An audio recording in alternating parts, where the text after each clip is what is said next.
Blood. It covered her hands like paint, dark and still warm against her cold fingers. Rachel Kincaid knelt in the dust, staring at the dog tags gripped in her palm. 8 bodies lay scattered around her, faces down in the Afghan dirt. The compound behind her burned, black smoke twisting into a sky that had turned the color of old bruises. The helicopter spotlight hit her from above, washing everything white. A voice crackled through static. Raven 6 confirmed status. Rachel looked up into that terrible light, her jaw tight, her eyes hollow. She whispered 2 words that would haunt her forever. I should have known. The screen went black. 72 hours earlier, the world was a different place. Or maybe it just felt that way. Harlow, Montana. 18 months before the blood, before the fire, before everything turned to ash. The funeral was the kind of quiet that presses down on your chest and refuses to let go. St. Catherine's Church sat at the edge of town, white paint peeling in the mountain wind, steeple pointing at a sky too bright for morning. Inside, 200 people filled pews meant for half that many. They came because that's what you do in small towns when a son dies wearing the uniform. They came for Lieutenant Jake Kincaid, Navy SEAL, 28 years old, gone. Rachel sat in the front row, stone-faced, hands folded in her lap like she was waiting for a bus. The Navy chaplain spoke words about honor and sacrifice and the price of freedom. She didn't hear any of it. Her eyes stayed locked on the flag-draped coffin, closed, sealed, no body inside worth viewing. That's what they told her. Training accident, they said. Drowned during underwater demolition exercise off Coronado. Equipment malfunction. Wrong place, wrong time. These things happen. Her father sat beside her, Tom Kincaid, 60 years old, back bent from 3 decades turning wrenches at the auto shop. He'd served too, Army, long ago before Rachel was born. He knew the weight of a folded flag. His hand shook when he reached for hers. She pulled away. After the service, a Navy officer approached. Young, crisp uniform, eyes that had never seen anything worse than paperwork. He held the flag with both hands like it might shatter. On behalf of a grateful nation, he began. Rachel took the flag, heavier than it should be. She stared at the officer's face, looking for something, anything that might be truth instead of script. How did it happen? The officer blinked. Ma'am, the report indicates equipment failure during a training evolution. Your brother's sacrifice. He was a SEAL, Rachel said, voice flat. They don't drown. Ma'am, I understand this is difficult, but... Show me the report. The officer's jaw tightened. That information is classified, ma'am.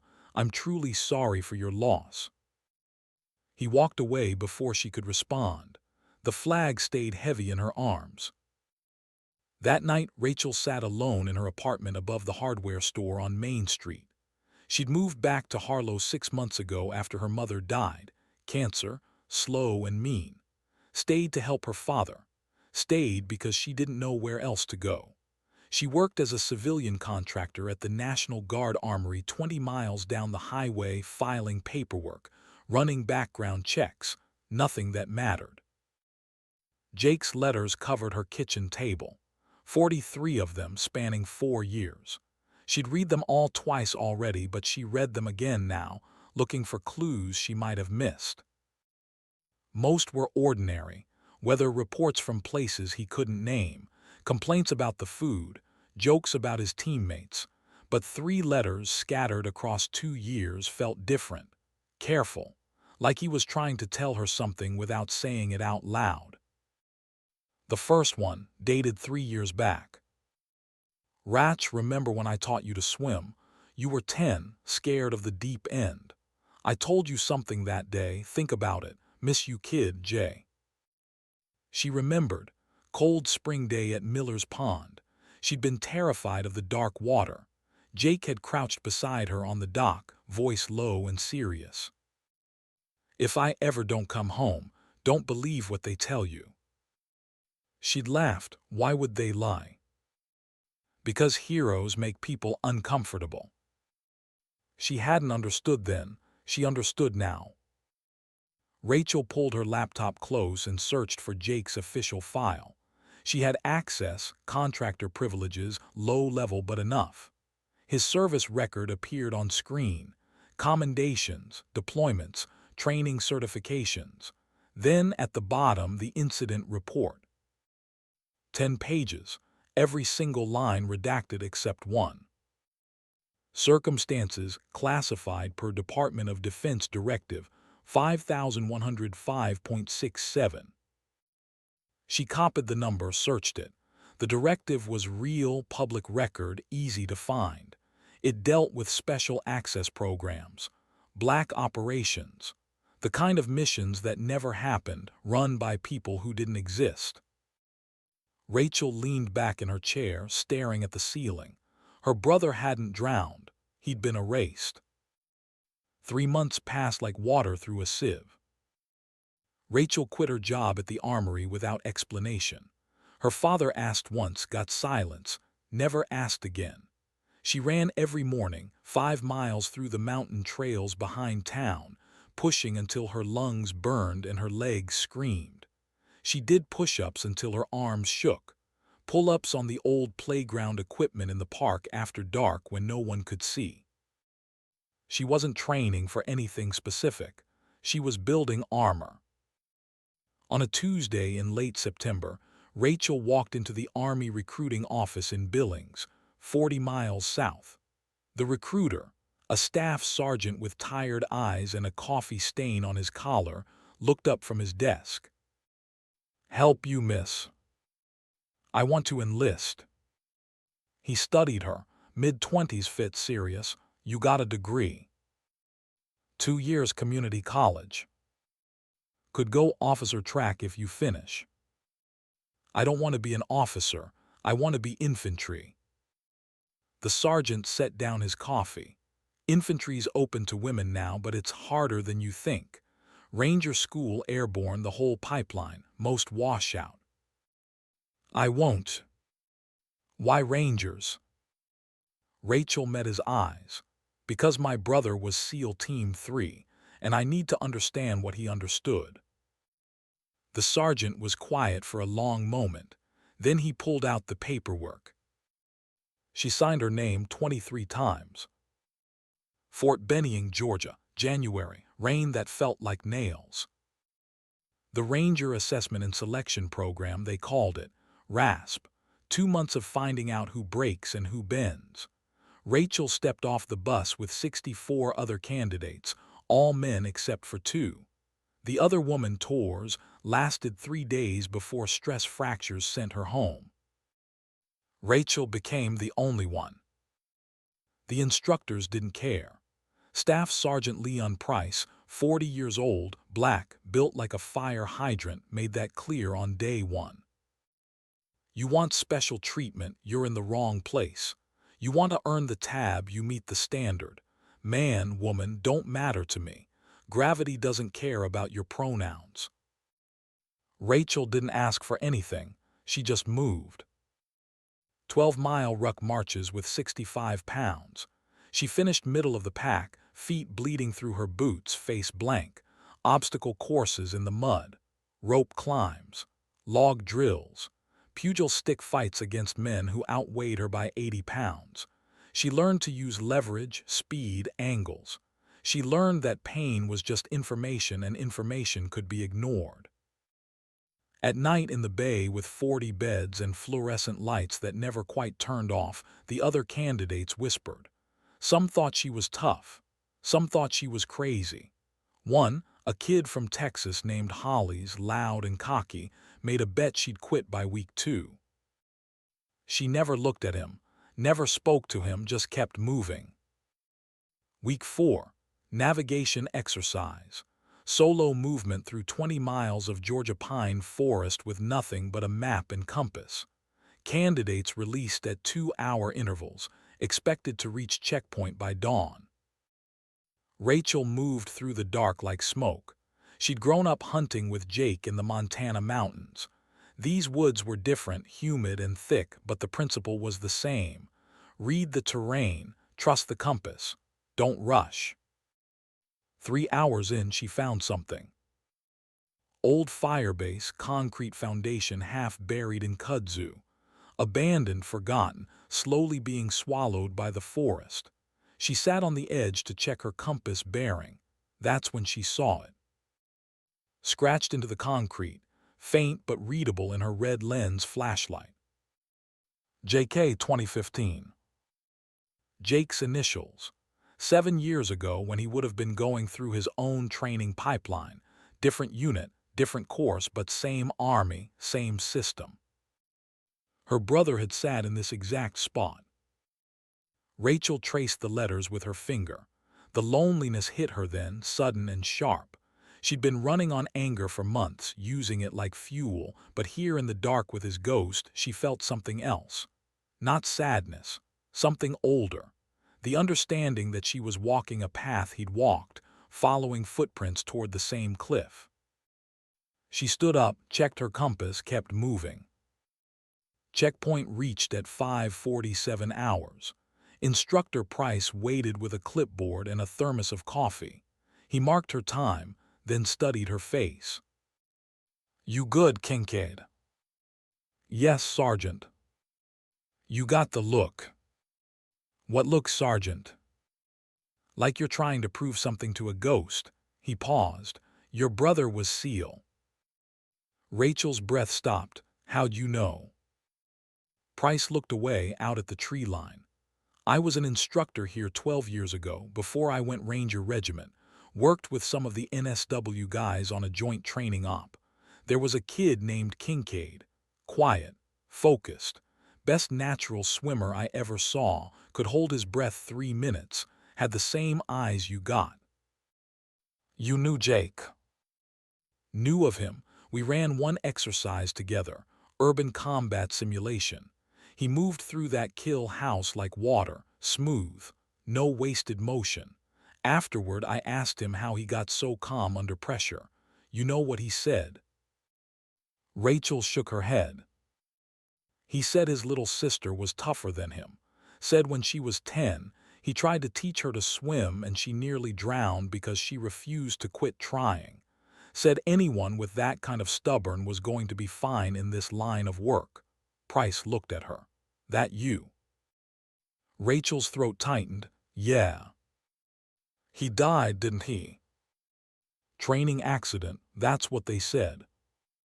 "You believe them?" "No, Sergeant." Price nodded slowly, like she'd confirmed something he already suspected.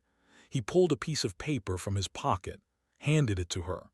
"This came to my office yesterday, flagged for my eyes only. Someone's asking about you.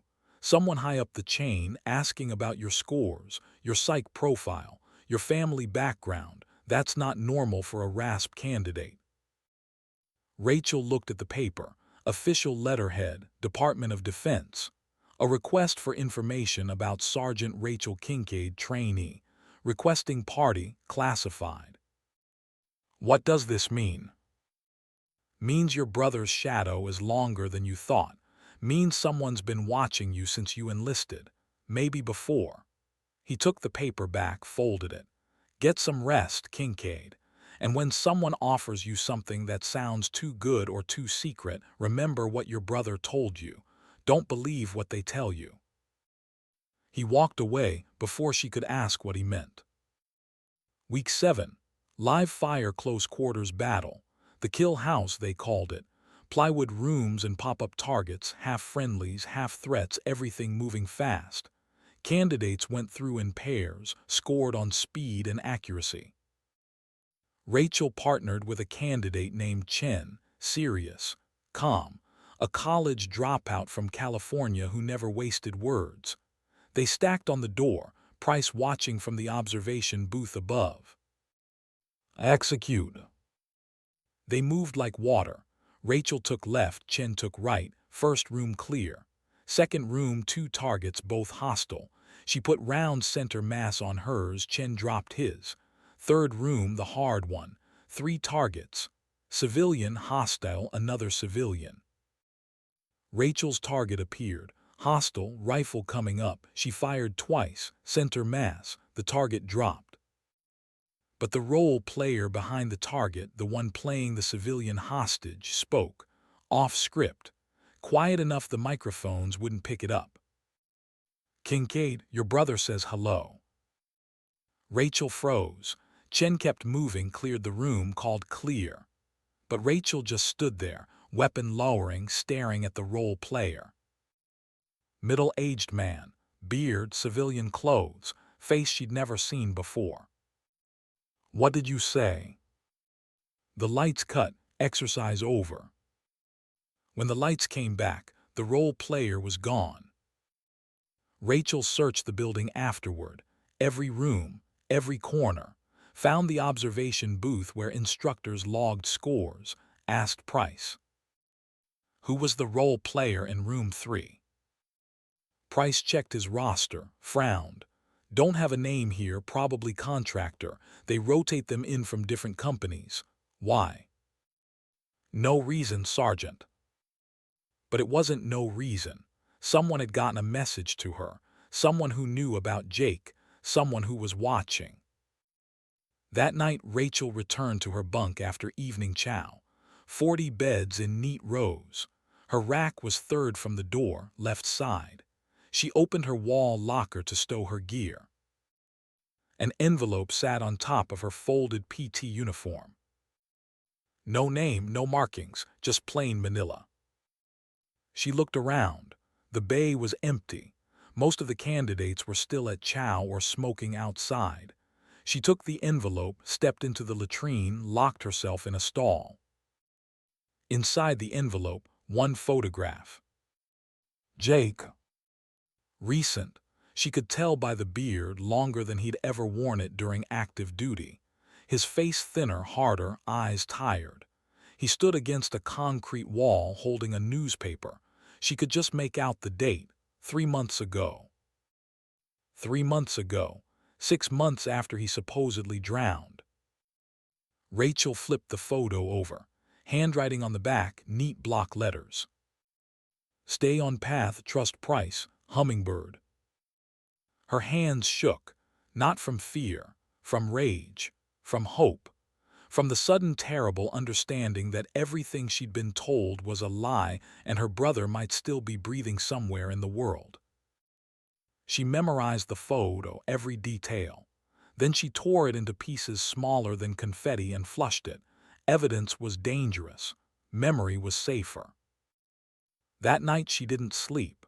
She lay in her bunk staring at the ceiling, listening to 40 men snore and shift, and thought about what happens when the people who are supposed to protect you become the ones you need protection from.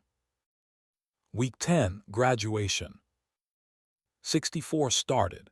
22 remained. Rachel stood in formation wearing the tan beret for the first time, Ranger tab velcroed to her shoulder. Her father had driven down from Montana. He sat in the bleachers looking older than she remembered, pride and worry fighting for space on his weathered face. After the ceremony, they spoke for the first time in months. "You did it," he said. "Yeah. Your mother would have been proud." Rachel looked away. Jake would have been too. Tom flinched at the name. He reached for her shoulder, hesitated, let his hand drop. "Rach, I need to tell you something. About Jake. About why I didn't want you to enlist." "I know why." "No, you don't.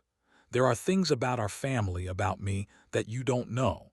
Things I should have told you before you signed those papers." "Dad." "Just listen. When I was in the service back in '91, I volunteered for something, a program. They told us it was the future of warfare. Small teams, deep penetration, missions the politicians couldn't authorize. I thought I was doing something that mattered." He stopped, swallowed hard. "What happened?" "I broke. They pushed us too far and I broke. Watched 2 friends die because some bureaucrat in Washington needed deniability. I got out, came home, tried to forget. But they never forget, Ratch. They've got files on me, on you, on Jake. And when Jake enlisted, I knew they'd come for him eventually. Rachel felt cold spreading through her chest. What program?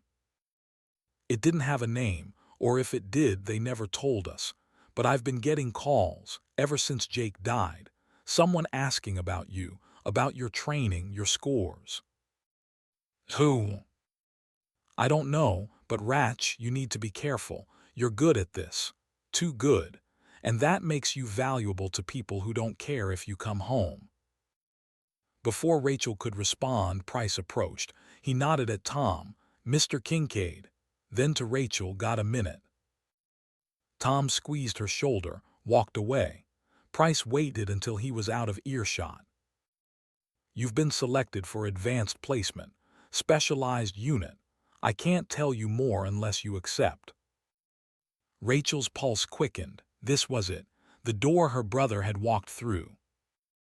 What kind of unit? The kind that doesn't exist, the kind your brother was in. How do you know what unit my brother was in? Price's expression didn't change. Because I helped recruit him 6 years ago, and because I've been keeping an eye on you this whole time. Why? Because I owed him, and because when he disappeared I started asking questions I shouldn't have asked, questions that made certain people nervous. They gave me a choice. Stop asking or help them find someone else, someone like him. Rachel stepped closer. What are you saying? I'm saying you're being offered a chance to find out what happened to Jake, but it comes with a price. You accept this assignment, you'll never be able to walk away. You'll see things you can't unsee, do things you can't undo, and if you fail, you'll end up exactly where he ended up. Where's that? Price looked at her for a long moment. Something like regret crossed his face. I don't know, that's the truth. I don't know if he's dead or if he's somewhere they can't admit exists, but I know you'll never find out unless you walk through that door. Rachel didn't hesitate. When do I leave? Price almost smiled. I was hoping you'd say that. I was also hoping you'd say no. He handed her a folder. Orders. Report to an address in Colorado, no unit designation, no explanation. 72 hours. One more thing, Price said. If anyone asks, I never told you about Jake. I never told you anything. We're just instructor and student. Understand? Yes, Sergeant. Good, get some rest, Kincaid. You're going to need it. He walked away, shoulders tight, like a man carrying a weight he couldn't put down. Rachel opened the folder. The address was handwritten, no official letterhead, no signature, just coordinates and a date. That night, she called her father from a payphone outside the PX.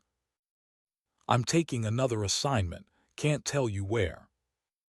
Tom's voice came through crackling with static. Ratch, you don't have to do this. You don't have to prove anything. This isn't about proving anything. Then what's it about? Rachel watched headlights move across the distant highway. It's about knowing. Knowing what? Whether I'm his sister or just someone who shares his name. She hung up before he could argue. The bus to Colorado left at dawn. 3 days later, Rachel stood at a chain-link gate in the middle of nowhere. Mountains on 3 sides, high desert scrub, sky so blue it hurt to look at. No signs, no guards, just a keypad and a camera. She punched in the code from her orders. The gate buzzed open. Half a mile up a gravel road, she found the compound. Single-story building, flat roof, solar panels, satellite dishes. Looked like a research station or a rehab clinic.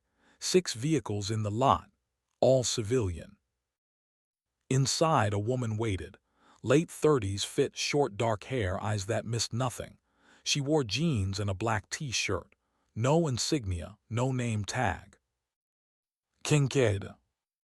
Yes. I'm Marsh, follow me. They walked down a hallway that smelled like fresh paint and recycled air, through a door, into a room with 6 chairs and 1 table. 5 men already sat waiting.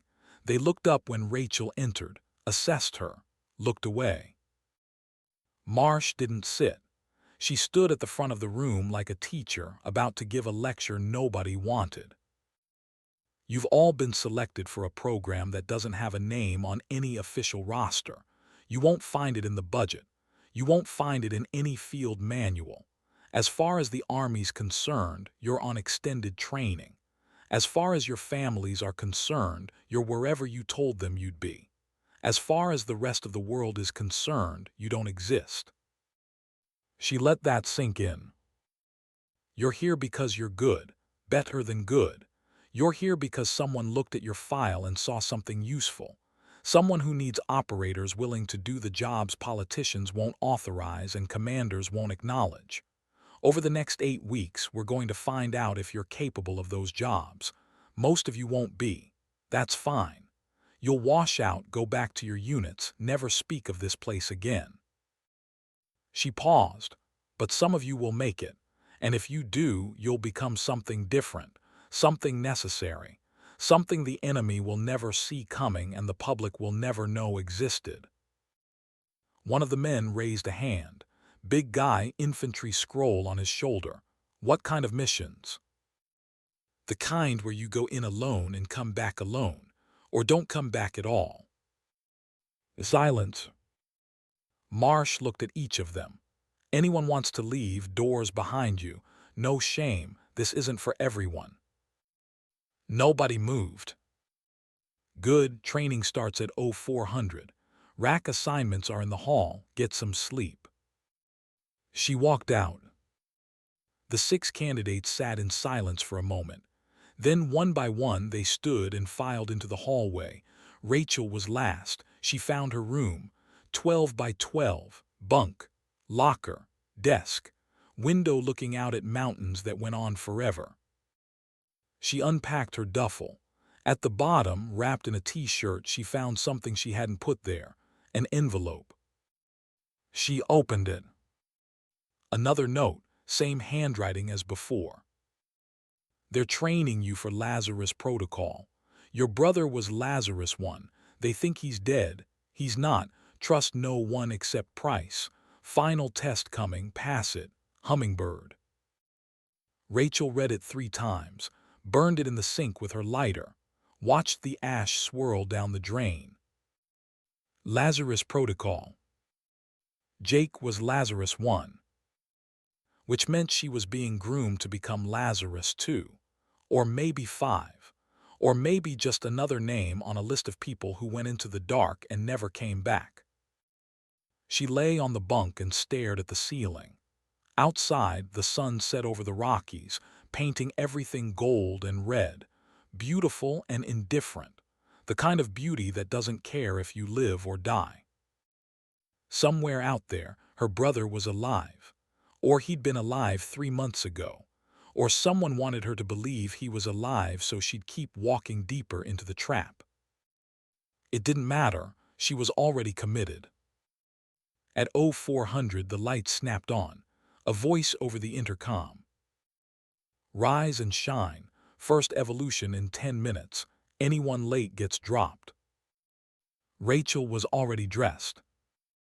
The next 8 weeks became a blur of pain and precision. Urban evasion in Denver. Rachel and the 5 men turned loose in the city with professional trackers hunting them. 36 hours to reach an extraction point without getting caught.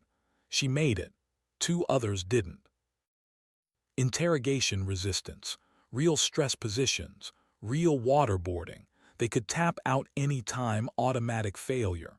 Rachel lasted 90 seconds under the water, lungs screaming, vision going black. Marsh personally pulled her up. Enough. Rachel coughed water, more. Marsh stared at her. You trying to die? Trying to understand. Understand what? Rachel didn't answer, just breathed until her lungs worked again. Long-range marksmanship, 1,000-meter shots in mountain wind. Rachel had grown up hunting elk with her father. She understood wind, understood patience. She put 5 rounds through a 6-inch circle at distance. The instructors said nothing, but she saw them make notes. The final test came in week 8. The crucible, they called it. 72 hours alone in the Rockies. No food, no gear, just a map and a compass and 100 square miles of wilderness. Somewhere in that wilderness, an extraction point. Reach it or fail. Rachel moved through the mountains like a ghost. She'd done this before, different mountains, different stakes, but the skill set was the same. Find water. Conserve energy. Trust your navigation. Don't panic. 50 hours in, exhausted, dehydrated, muscles cramping, she reached the extraction point. A clearing marked by 3 rocks stacked in a cairn. Beside the cairn, something that shouldn't have been there. A second envelope, buried under the marker stone. She dug it out, opened it. They're training you for Lazarus Protocol. Your brother was Lazarus 1. They think he's dead. He's not. Trust no one except Price. Final test coming, pass it. Hummingbird. The same message, word for word, which meant Hummingbird had known exactly where the extraction point would be, had access to the course. Was someone inside? Rachel memorized the message again, burned it with a stick and her bootlace used as a bow drill, ground the ashes into the dirt. Then she heard movement behind her. She spun. A man stepped out of the tree line, 40s, civilian clothes, tracker vest, the same professional hunters who'd chased them in Denver. He raised his hands. Easy, I'm not here to hurt you. Then why are you here? To see if you're smart enough to know when you're being tested. Rachel's hand moved to her belt. No knife, no weapon, they'd taken everything. The tracker smiled. Relax, you already passed, I'm just the messenger. Message from who? Someone who's been watching you since you enlisted. Someone who thinks you're ready. Ready for what? To stop being a student and start being an operator. The tracker pulled a radio from his vest, keyed it. She's here, send the bird. In the distance, the thump of helicopter rotors. Rachel didn't move. What's Lazarus Protocol? The tracker's smile faded. If you're lucky, you'll never find out. If you're unlucky, you'll find out and wish you hadn't. He turned to leave, stopped, looked back. Your brother was one of the best. He believed in what Lazarus stood for, at least at first. By the end, I think he realized what it costs everyone. Is he alive? Does it matter? You're here, you're committed. Whether he's breathing or not, you're going to follow this road until you find out what's at the end of it. That's who you are. That's why they picked you. The helicopter appeared over the ridge, black, no markings. The tracker walked into the woods and disappeared. Rachel waited alone in the clearing until the helicopter landed. A woman stepped out, not Marsh, older, 50s, gray hair pulled back, cold eyes that had seen everything twice. She had to shout over the rotors.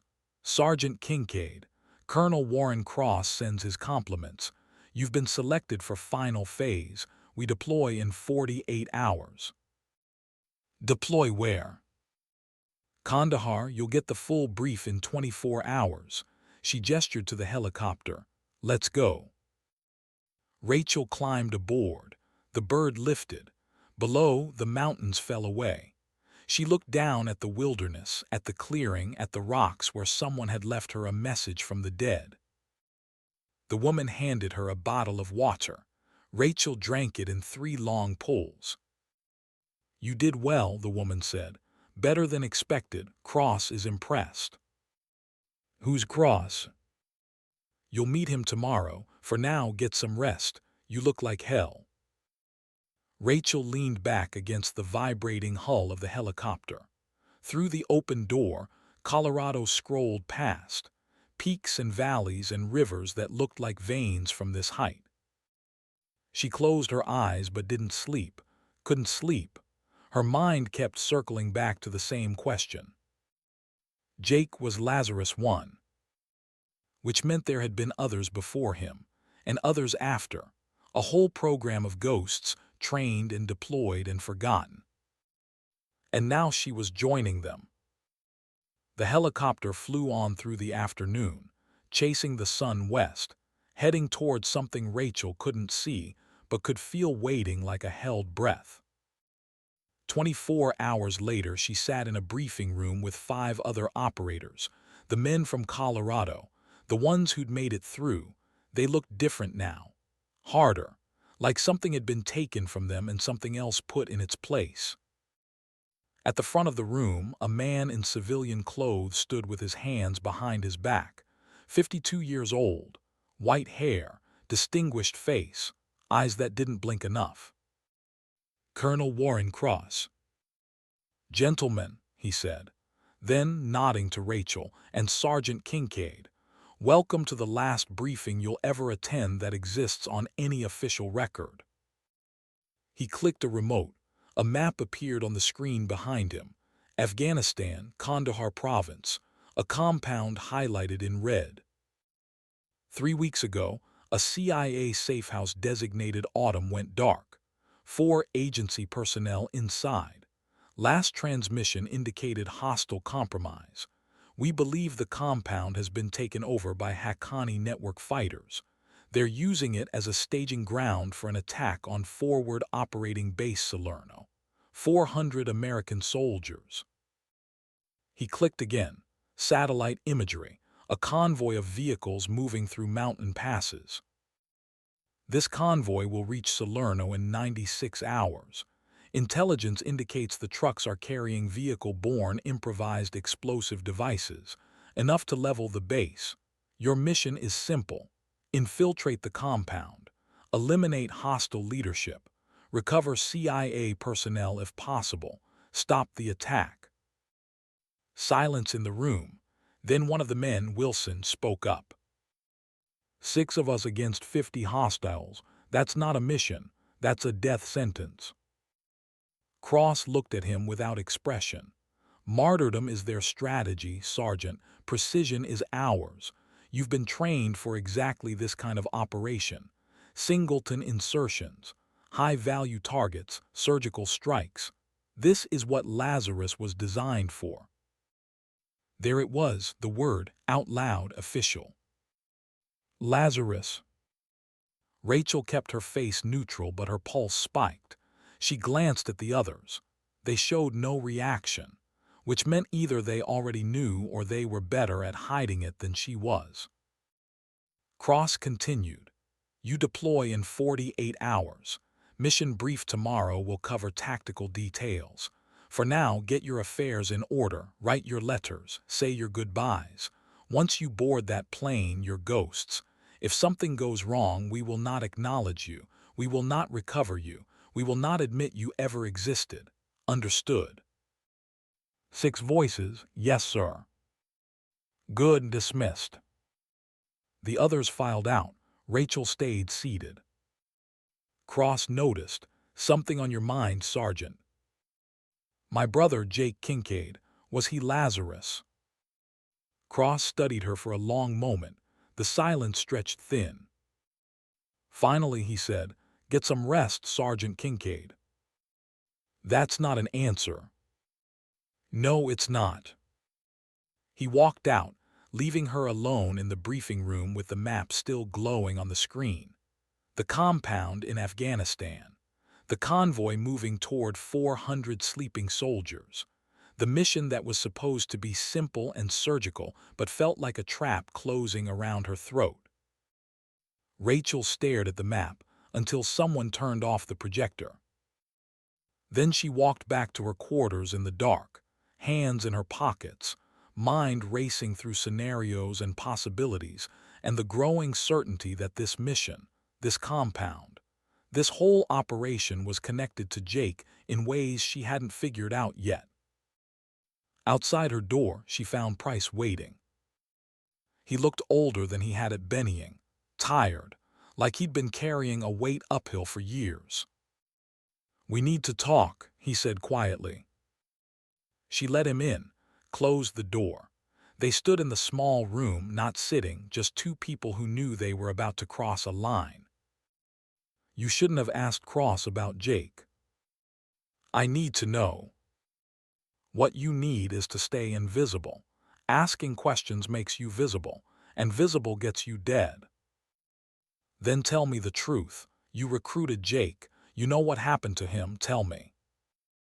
Price rubbed his face. "I don't know what happened, that's the God's honest truth. I recruited him 6 years ago. He went through the same program you just finished, deployed 4 times under Lazarus. Then on the 5th deployment he didn't come back. They told me training accident, I believed it for about a week. Then I started seeing inconsistencies in the reports, details that didn't match. I asked questions, got shut down, asked more questions, got threatened. So I stopped asking and started watching." "Watching what?" "Watching for someone else they'd try to recruit the same way. Someone with the same profile, same skills, same background. Someone who had a reason to volunteer for something suicidal." "Someone like me." "Yeah, someone like you." He pulled a folded paper from his pocket, handed it to her. "This came for you 3 hours ago. I intercepted it." Rachel unfolded it, official letterhead, Department of Defense, a single paragraph. "Sergeant Rachel Kincaid is hereby notified that her request for information regarding the death of Lieutenant Jake Kincaid has been denied per national security interests. No further inquiries will be processed. This matter is considered closed." She crumpled the paper. "I never filed a request." "I know, which means someone knows you've been looking. Someone high enough to generate official paperwork to shut you up. And that someone is probably the same person who sent you on this mission." Rachel's blood went cold. Cross. Maybe someone above him. I don't know how deep this goes. But I know you're walking into something bigger than a compound raid. And I know your brother walked into the same thing. Then why are you letting me go?" Price met her eyes. "Because I tried to warn Jake and he went anyway. Because operators like you don't take warnings. You take missions. And because maybe, just maybe, if you go in eyes open instead of eyes shut, you'll come back with answers instead of a folded flag." He moved toward the door, stopped with his hand on the knob. "One more thing, Hummingbird." Rachel's breath caught. "What?" "That's what we called the intelligence source that fed us information during Jake's last deployment. Never met them. Never knew if they were local asset, foreign intelligence, or one of our own playing both sides. But whoever Hummingbird is, they knew things they shouldn't have known. And if they're reaching out to you now, it means they're still active. Which means this whole thing is still operational. Whatever got Jake killed is still running." "What do I do?" Price opened the door, looked back one last time. "You do the mission. You bring those CIA people home if they're alive, and you watch your back. Because if I'm right, the real enemy isn't waiting for you in that compound. The real enemy is the one who sent you there." He left. Rachel sat on her bunk, the crumpled letter in her fist, and stared at nothing. 48 hours until deployment. 48 hours to decide if she was going to Afghanistan to save 4 CIA personnel, or to find out what happened to the brother who taught her to swim and told her never to believe the lies. In the end, it didn't matter. She was going either way. At 0400 on a cold November morning, Rachel Kincaid boarded a C-17 transport plane bound for Kandahar airfield. She carried 60 pounds of gear, a rifle she'd zeroed 3 days before, and the memory of her brother's voice telling her that heroes make people uncomfortable. The plane's engine spooled up. The massive cargo ramp began to close. Rachel took one last look at American soil through the narrowing gap. Colorado mountains painted gold by the rising sun. Beautiful, indifferent, already receding. The ramp sealed with a hydraulic hiss. The interior lights dimmed to red. 6 operators sat in canvas seats along the fuselage wall, anonymous in the darkness. Price sat across from her. He caught her eye, nodded once. Not encouragement, just acknowledgement. We're doing this.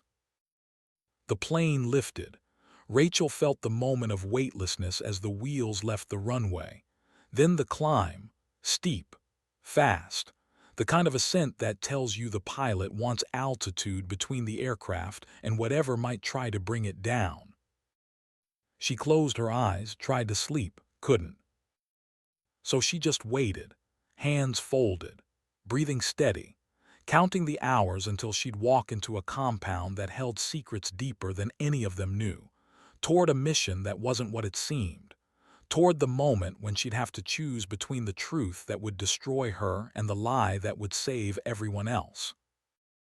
But first, she had to survive the flight, and the briefing, and the insertion, and the moment when she'd look through a sniper scope and see her brother's face staring back at her from the wrong side of the war. All of that was still coming. For now, there was just the engine noise, the vibration of the hull, the slow, terrible understanding that some doors only open one way, and once you walk through them, there's no walking back.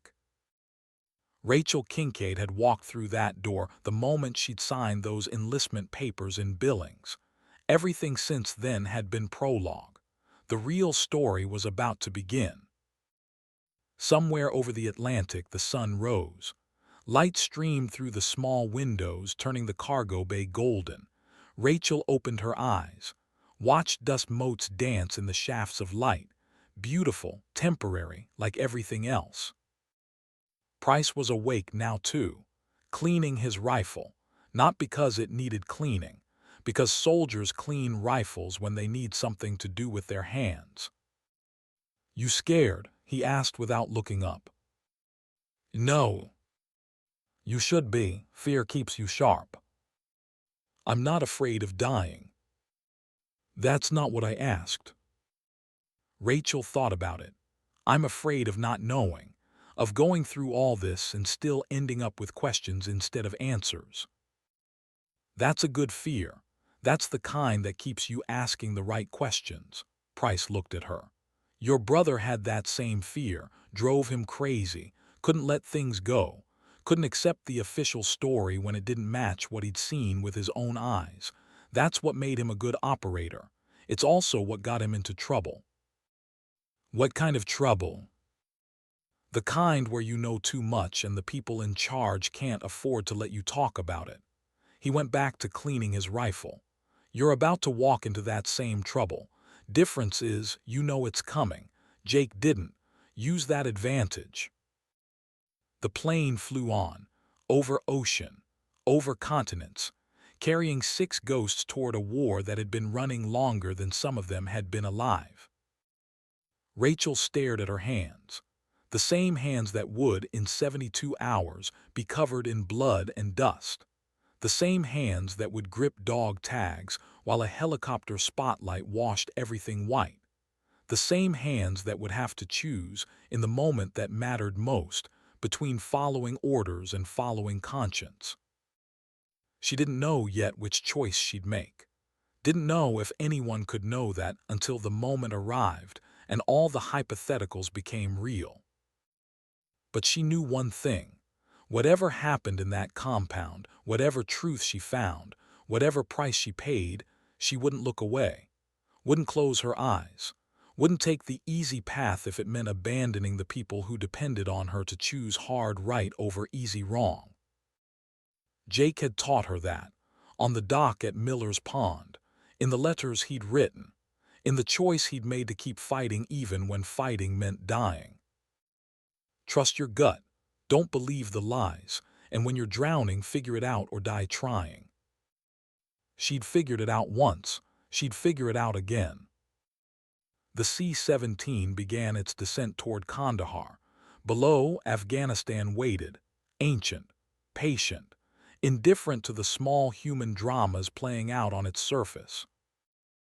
Rachel Kincaid tightened her rifle sling, checked her gear one final time, and prepared to walk into the fire that would either forge her into something stronger or burn her to ash. Either way, she was ready.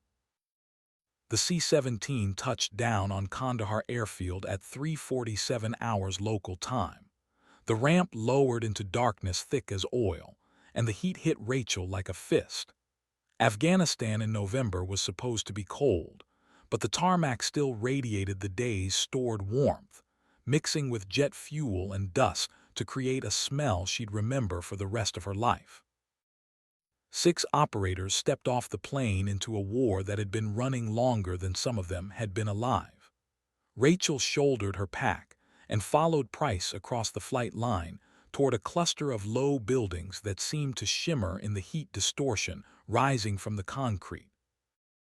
No welcome party, no ceremony, just a staff sergeant with a clipboard who checked their names against a list and pointed toward a Humvee idling in the shadows. "You're Lazarus?" he asked, not really asking.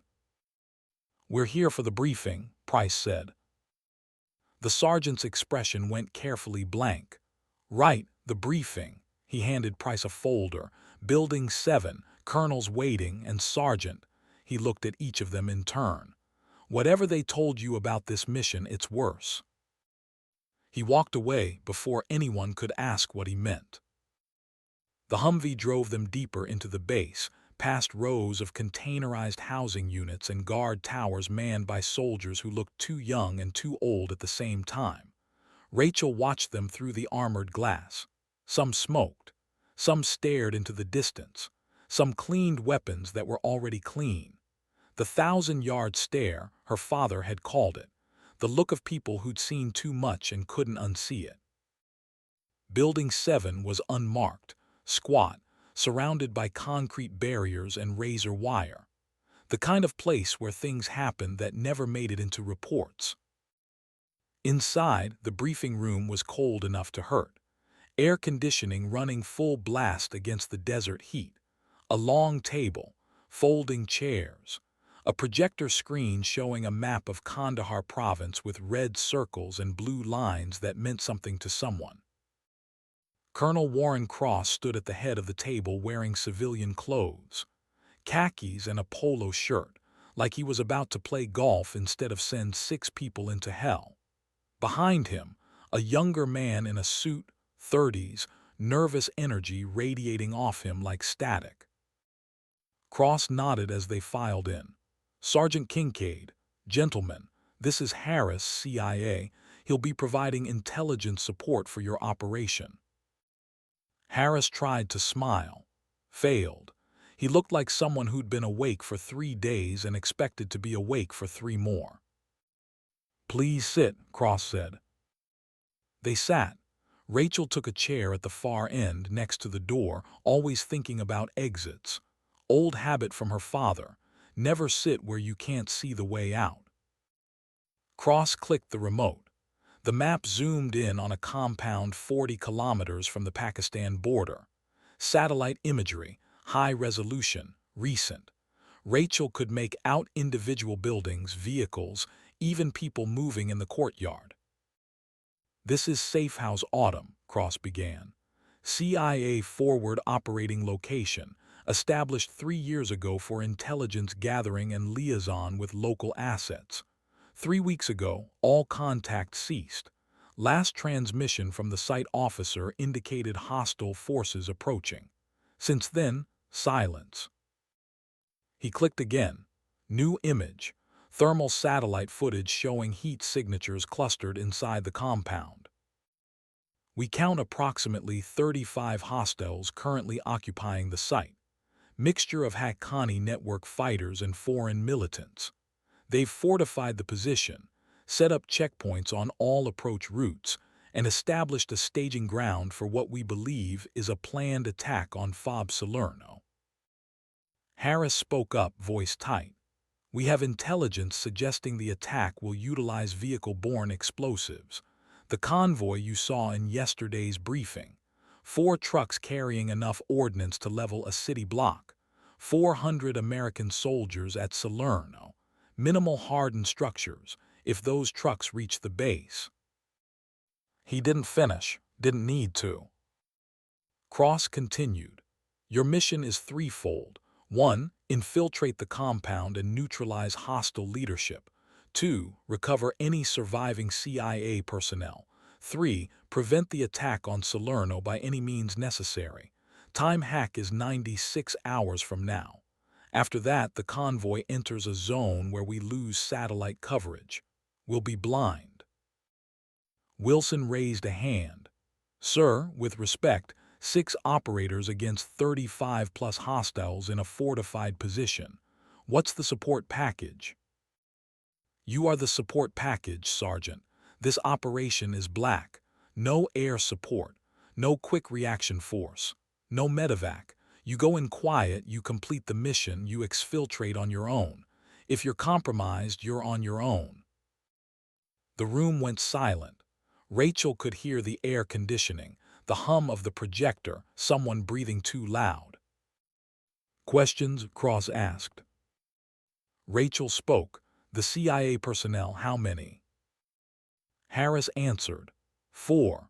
Site officer and 3 case officers.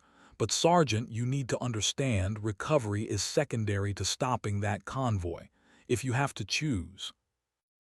We won't have to choose, Price said firmly. Cross looked at him. Something passed between them, some old argument or understanding. Then Cross nodded. Intel packets are in your folders. Study them. Memorize the terrain. We insert you tomorrow night, 2300 hours. Infiltration route takes you through 12 kilometers of mountain passes. You'll be on foot. No vehicles until exfil.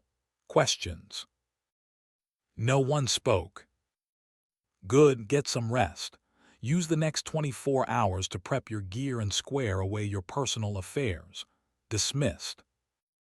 The others filed out. Rachel stayed seated, staring at the map on the screen. The compound, the mountains, the red circles marking enemy positions.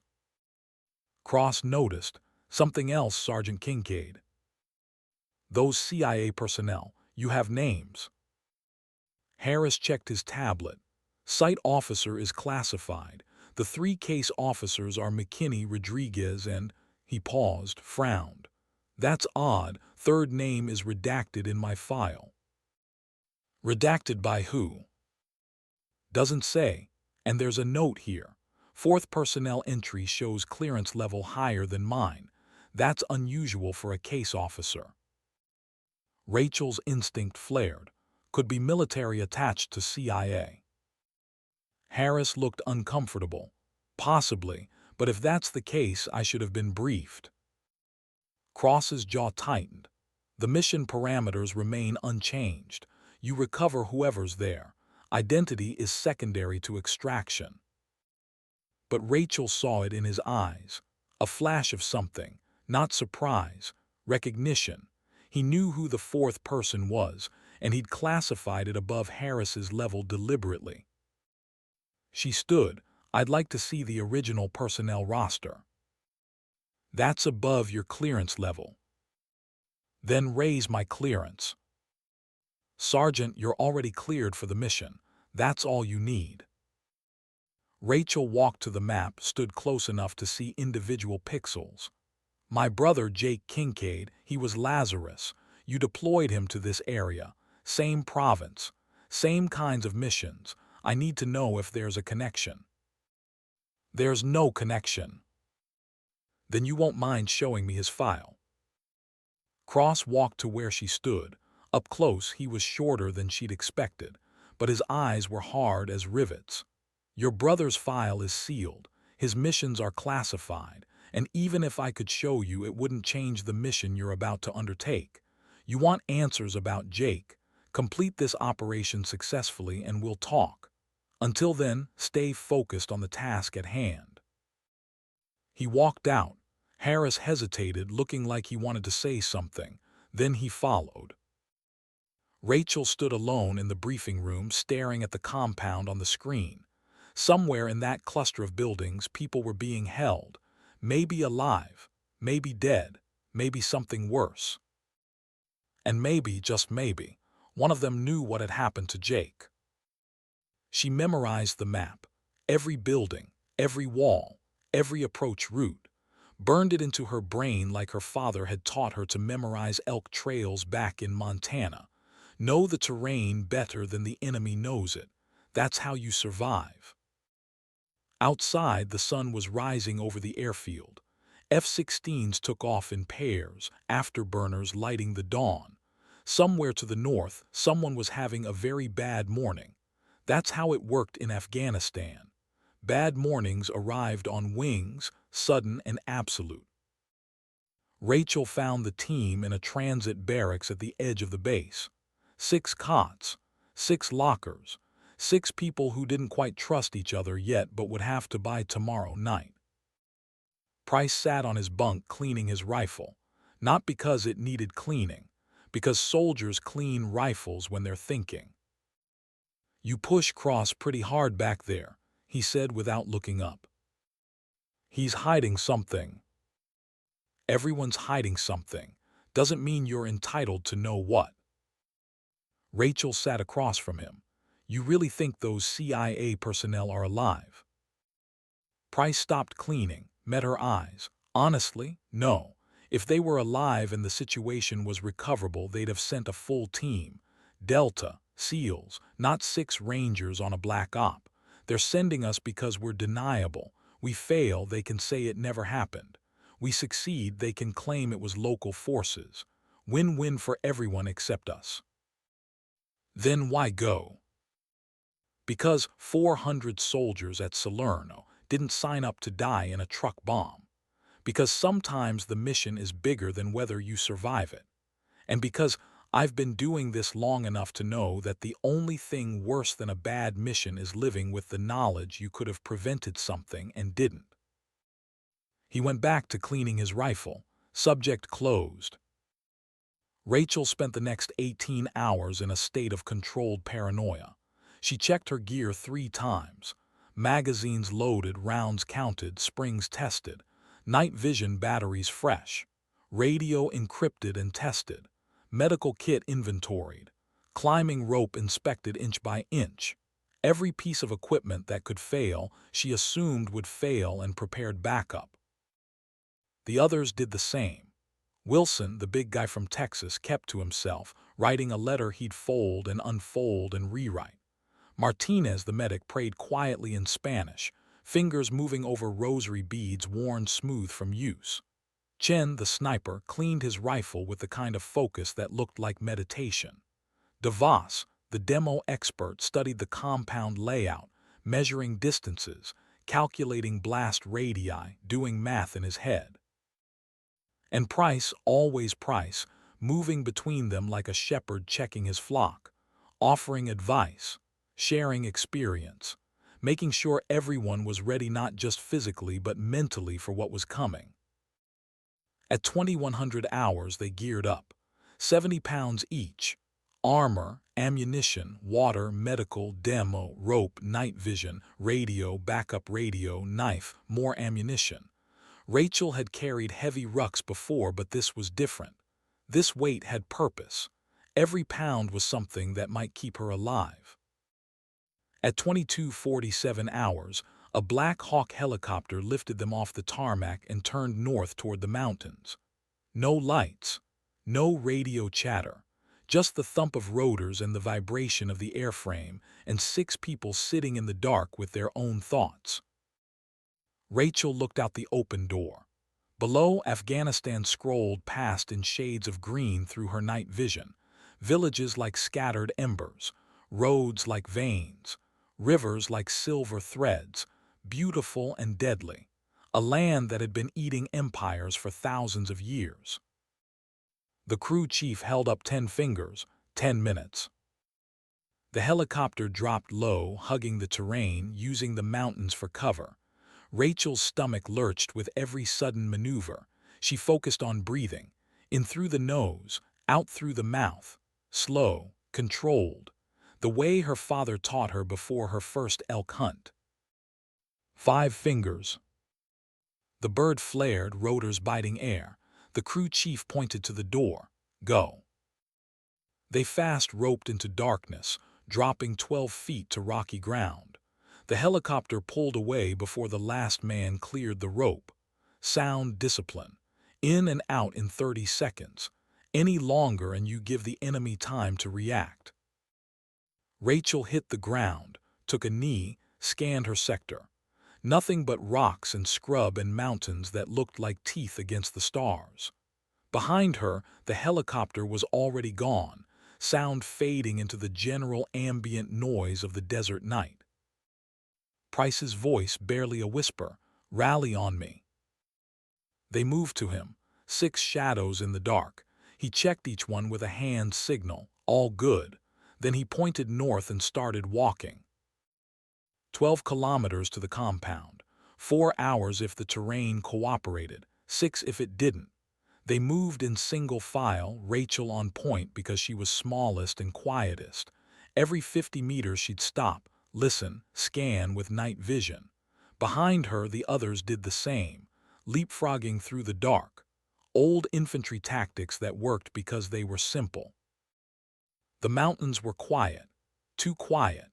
No dogs barking in distant villages, no night birds, just wind and the sound of boots on stone and breathing that seemed too loud in the thin air. 2 hours in, Rachel found the first sign they weren't alone. Boot print in the dust, recent, maybe 6 hours old. Combat boot, not local footwear. She raised a fist. The column halted. Price moved up beside her. She pointed. He studied the print, then scanned the surrounding area with his night vision. 30 meters ahead, more prints. A patrol, maybe 3 or 4 people, moving perpendicular to their route. Old enough that it probably didn't matter. Probably. Price made a decision. Continue but slower, more careful. They adjusted formation, spread out more, weapons ready. The easy part was over. Now they were in the zone where contact was possible. Another hour. The terrain got rougher. Steep climbs, loose scree, places where one wrong step meant a 20-foot fall. Rachel's legs burned. Her shoulders ached from the pack. Sweat soaked her uniform despite the cold, but she kept moving. 1 foot in front of the other. That's all you can do. That's all anyone can do. At 3:12 hours, they reached the ridgeline overlooking the compound. Rachel went prone, crawled to the edge, looked down. There it was, half a mile away. Exactly like the satellite photos, but also completely different because photos don't show you the lights, the movement, the reality of 35 men who want to kill you. The compound was laid out in a rough square. Main building in the center, 2 stories, flat roof. Outbuildings on 3 sides. Wall around the perimeter, 10 feet high, chain link topped with wire. Guard towers on 2 corners.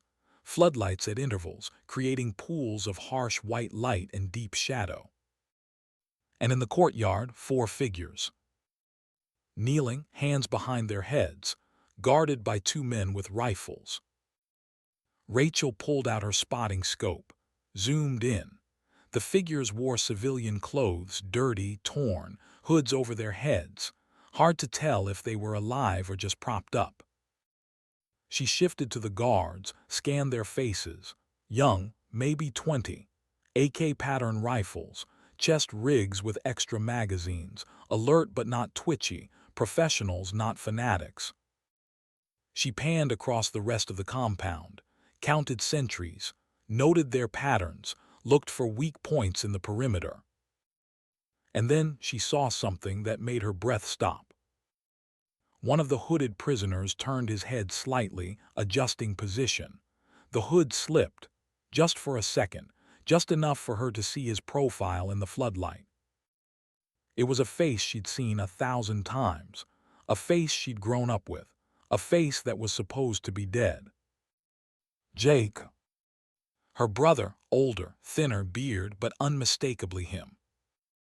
Rachel's hand started to shake.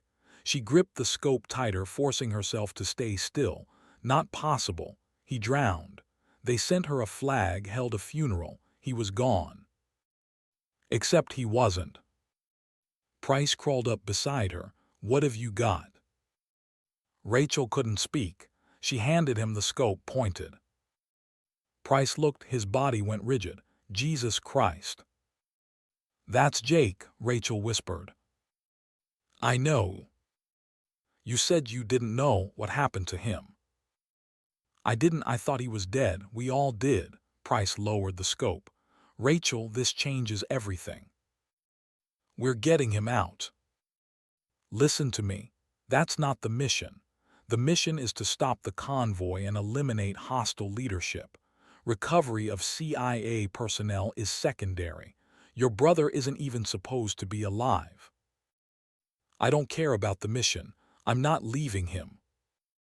Price grabbed her shoulder, turned her to face him. If you go off mission, you get everyone killed. All of us.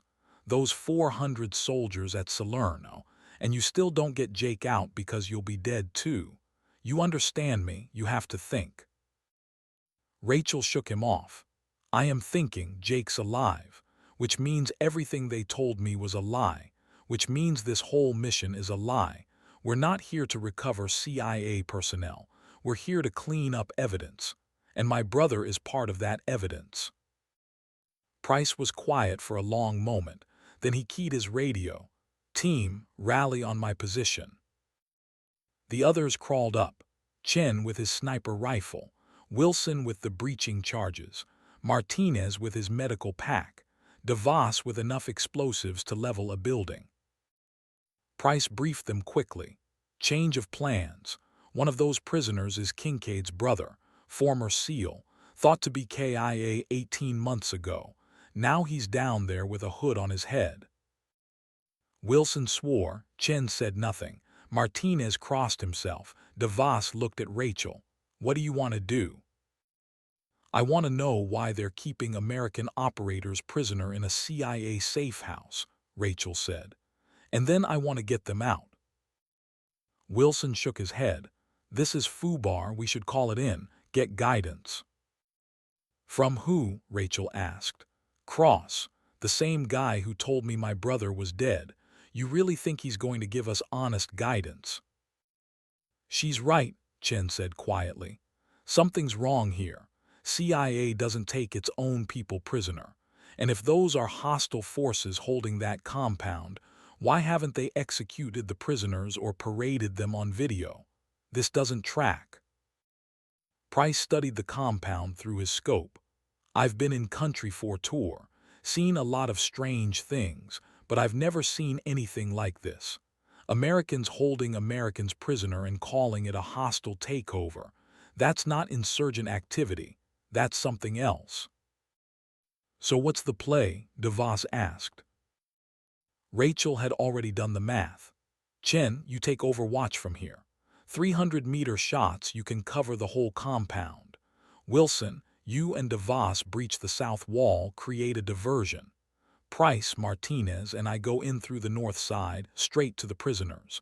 We extract them during the confusion, exfil to the backup LZ we scouted from satellite. That's not the mission, Wilson said. The mission is a lie, Rachel shot back. You want to follow orders from people who have been lying to us since we got on that plane, or you want to save 4 American lives. Wilson looked at Price. Sergeant. Price took a long breath.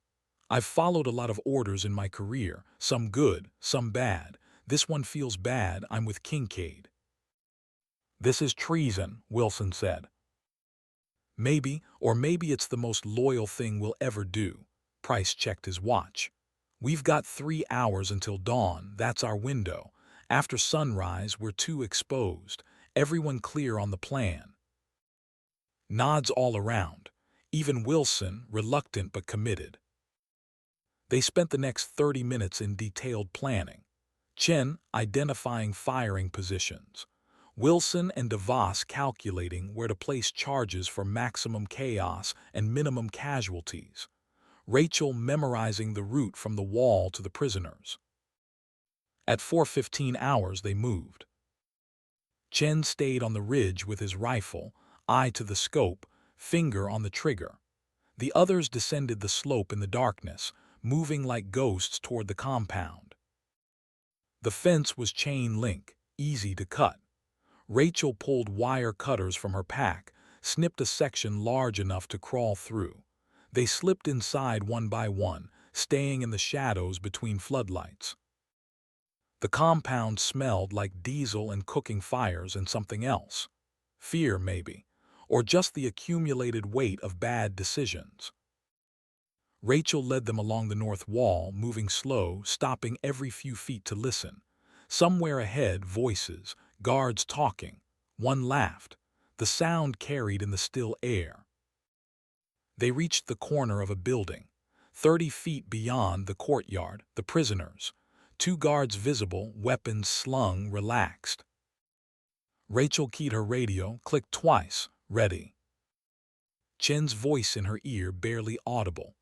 I have eyes on. 2 guards with prisoners, 3 more on the south perimeter, 4 in the guard tower, 1 roving, call it. Price whispered, Wilson, you're clear to initiate. 10 seconds of silence, then the south wall exploded. Not a huge explosion. Shaped charge precisely placed, just enough to blow a hole and create confusion. The blast echoed off the mountains. Alarms started screaming. Men shouted. Floodlights swiveled toward the breach. The 2 guards with the prisoners ran toward the sound, leaving their posts. Rachel moved. She crossed the courtyard in 5 seconds, Martinez right behind her. Reached the first prisoner, pulled the hood off. Not Jake, older man, 50s, face bruised, eyes wide with shock. Who are you? He gasped. Rescue, can you walk? Yes. Then move. She went to the next prisoner, hood off. Woman, 40s, blood dried on her temple. Are you? Move now. Third prisoner, hood off. And there he was, Jake, staring at her like she was a ghost. Rach. Yeah. You shouldn't be here. Tell me about it later. Can you walk? Barely. She cut his zip ties with her knife. He tried to stand, legs gave out. Martinez caught him. I got him. Rachel moved to the 4th prisoner, reached for the hood. Gunfire erupted from the guard tower, not wild spray, precise 3-round bursts. Chen's response came immediately. The guard tower went silent. But the damage was done. The alarm had been raised properly now. More guards poured from the buildings. 8, 10, 12. Rachel yanked the hood off the 4th prisoner. Young man, 30s, face she didn't recognize, but the look in his eyes, terror, confusion, recognition. You're the rescue team, he said. Yeah, move. But then a voice behind her, American accent, wrong kind of authority. Sergeant Kincaid, step away from the prisoners. She turned. 8 people in tactical gear, American kit, M4 rifles, night vision pushed up, not insurgents, not regular CIA, something else. They'd come from the main building, moving fast, professional. The leader was a woman, 40s, hard eyes, short hair. She looked like someone who'd spent 20 years doing things she couldn't talk about. This is a sanctioned operation. You're interfering. Who the hell are you? Rachel asked. CIA Special Activities Center. This compound is under our control. Those prisoners are in our custody. You need to leave. Now. They're American soldiers. Their assets being handled according to operational parameters you're not cleared to know. Last chance. Walk away. Rachel looked at Jake. He shook his head slightly. Don't trust them. She looked at Price. He had his rifle up, not quite pointing at the CIA team, but ready. More gunfire. The diversion team, Wilson and DeVos, engaging hostiles on the south side. The sound of explosions. Chaos spreading. The CIA woman spoke again. Sergeant Price, you know how this works. Chain of command, authorized operations. You don't have clearance for this site. Turn around and walk away. That's an order. From who? Price asked. From someone a lot higher up the chain than Colonel Cross.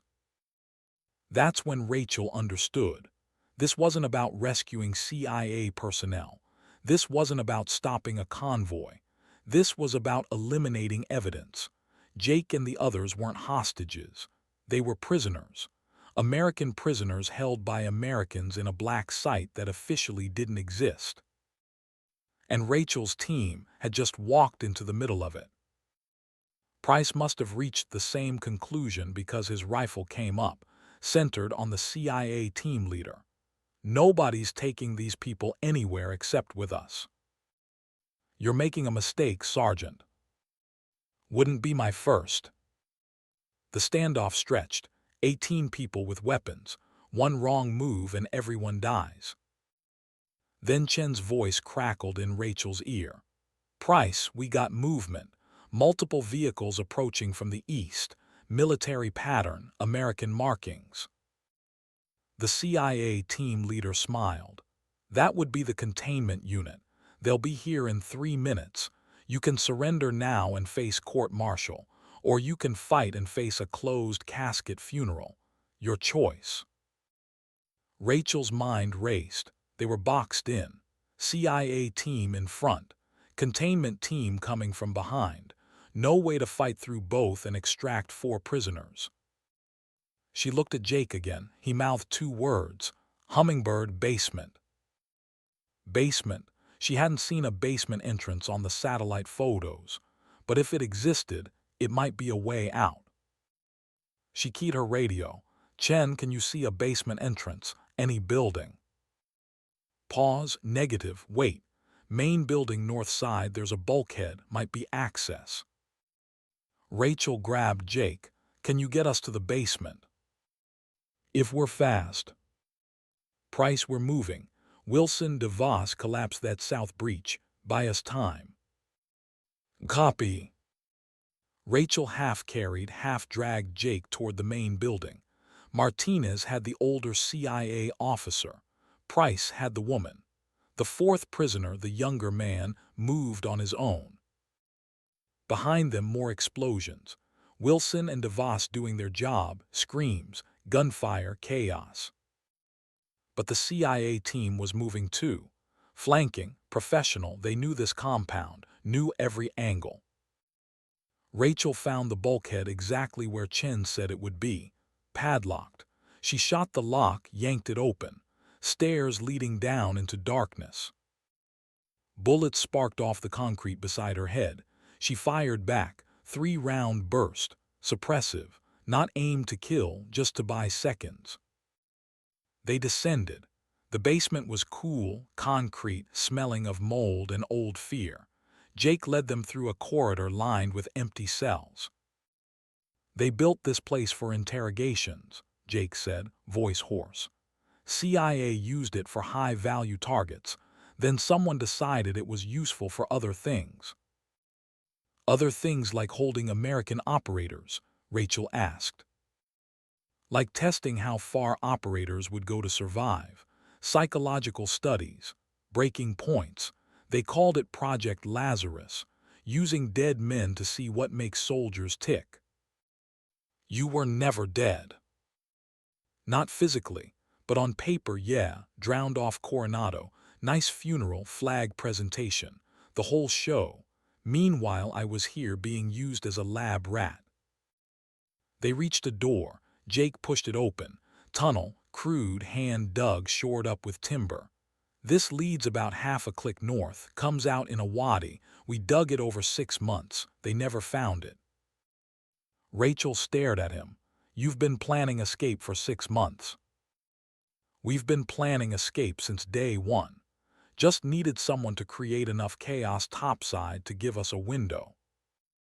They entered the tunnel, cramped, dark, barely high enough to crouch. Rachel led with her rifle light. Behind her, the team and the freed prisoners. Behind them, the sound of boots on stairs. The CIA team had figured out where they'd gone. "Move," Price urged. "Move fast." They ran, crouching, heads scraping timber, lungs burning in the stale air. Rachel's light caught movement ahead. The tunnel branching. Jake pointed right. They took it. Another 100 meters. Then daylight. Faint gray dawn light filtering through a camouflaged opening. They emerged into a dry riverbed surrounded by rocks. Cover, concealment, exactly what they needed. Chen's voice. "I've lost visual, where are you?" Wadi, half-click north of compound. "Can you see us?" "Negative, too much terrain between. I'm moving to you." "Copy, Price. We need to move before they flood this area." Price checked his GPS. "Backup exfil LZ is 6 clicks northeast. Can everyone make it?" Jake nodded. The other prisoners looked rough but mobile. "Then we hump. Chen, meet us at Rally Point Bravo." They moved out, staying in the wadi for cover. Behind them, the sound of helicopter rotors. The containment team was airborne, hunting. Rachel's radio crackled. Different voice. Colonel Cross. "Sergeant Kincaid, I know you can hear me. You've made a serious mistake. Those prisoners are not who you think they are. They're test subjects in a classified program. Removing them compromises national security. I'm ordering you to return to the compound immediately." Rachel didn't respond. Cross continued. "Your brother was not kidnapped. He volunteered for Project Lazarus. They all did. The mission was to test human psychological limits in extreme captivity, to prepare operators for the worst-case scenarios. What you're seeing as imprisonment was actually the most realistic training ever devised. You've just destroyed 2 years of research and put American lives at risk." Jake laughed bitterly beside her. "That's the story they're going with now. We volunteered. We were captured during an op that went bad. They told our families we were dead rather than admit they'd lost operators in an unauthorized cross-border raid. Then they decided we were too much of a liability to recover, so they kept us here. Lab rats in a program that was supposed to make soldiers unbreakable. All it made was ghosts." Rachel's radio again. This time a different voice. Familiar. Harris, the nervous CIA analyst from the briefing. "Sergeant Kincaid, this is Harris. Don't listen to Cross. I'm looking at the real files right now. Project Lazarus was shut down 2 years ago after congressional review. What Cross is running is unauthorized. He's been using that compound to hold operators who learned too much about black operations that went wrong. Your brother found evidence of war crimes. So did the others. Cross couldn't let them talk, so he buried them alive and called it research. The convoy you were sent to stop. It doesn't exist. Never did. You were sent there to eliminate the prisoners and make it look like a rescue gone bad. I'm sorry. I didn't know until an hour ago." Static, then silence. Rachel looked at Price. "Did you hear that?" "Yeah." "You believe it?" "I've believed worse things that turned out to be true." They kept moving. The sun was rising now, painting the mountains gold and red, beautiful and completely indifferent to whether they lived or died. Chen joined them at the rally point, breathing hard from his run. "Helicopters are doing grid search. We've got maybe 10 minutes before they sweep this sector." Price pulled out his map. "Nearest friendly position is Fob Salerno, 30 kilometers east. We could make it in 6 hours if we push hard." "They'll be watching Salerno," Jake said. "Cross has people everywhere. We go there, we're just trading one cell for another." "Then where?" Rachel asked. Jake pointed to the map. "Pakistan border, 8 kilometers north. We cross into tribal areas where outside U.S. jurisdiction. CIA can't touch us there. We'll be in Taliban country. Better them than us right now. Price looked at the freed prisoners. Can you all make 8 clicks? The older man spoke up. I'm McKinney, former case officer. Been running ops in this region 15 years. I've got contacts across the border, people who owe me. We make it to the village of Dara Adam Kel, I can get us safe passage to Islamabad. From there, we go to the embassy, tell our story to someone who can't bury it. And if Cross gets to the embassy first, Rachel asked. Then we leak it, press, Congress, everywhere. Make it too big to bury, but we need to survive the next 8 kilometers first. Rachel looked at her team. Wilson and DeVos had just caught up, both singed from the explosions but intact. Martinez was already checking the freed prisoners for injuries. Chen had his rifle up, scanning for threats. Price stood waiting for her decision. Her decision. When had this become her operation? We moved to Pakistan, Rachel said. Fast and quiet. Chen, you've got rear security. Wilson, you're on point. Everyone else middle of the pack. We stay in low ground, avoid ridgelines. No radio unless emergency. Cross is listening to everything. They moved out, 6 operators and 4 freed prisoners, jogging through terrain that got rockier and steeper with each kilometer. Rachel's legs burned. Her pack felt like it weighed 1,000 pounds, but she kept moving. Behind them, helicopters swept back and forth. Twice they had to freeze under overhanging rocks while Black Hawks thundered overhead. The downdraft blasted them with dust and noise, but the helos didn't spot them. Thermal imaging couldn't penetrate rock. 6 kilometers in, Jake started falling behind. His legs gave out. Martinez caught him. I can't carry him and my gear, Martinez said. Rachel dropped her pack, pulled Jake's arm over her shoulder. I've got him. Rach, leave me, you'll move faster. Shut up, Jake.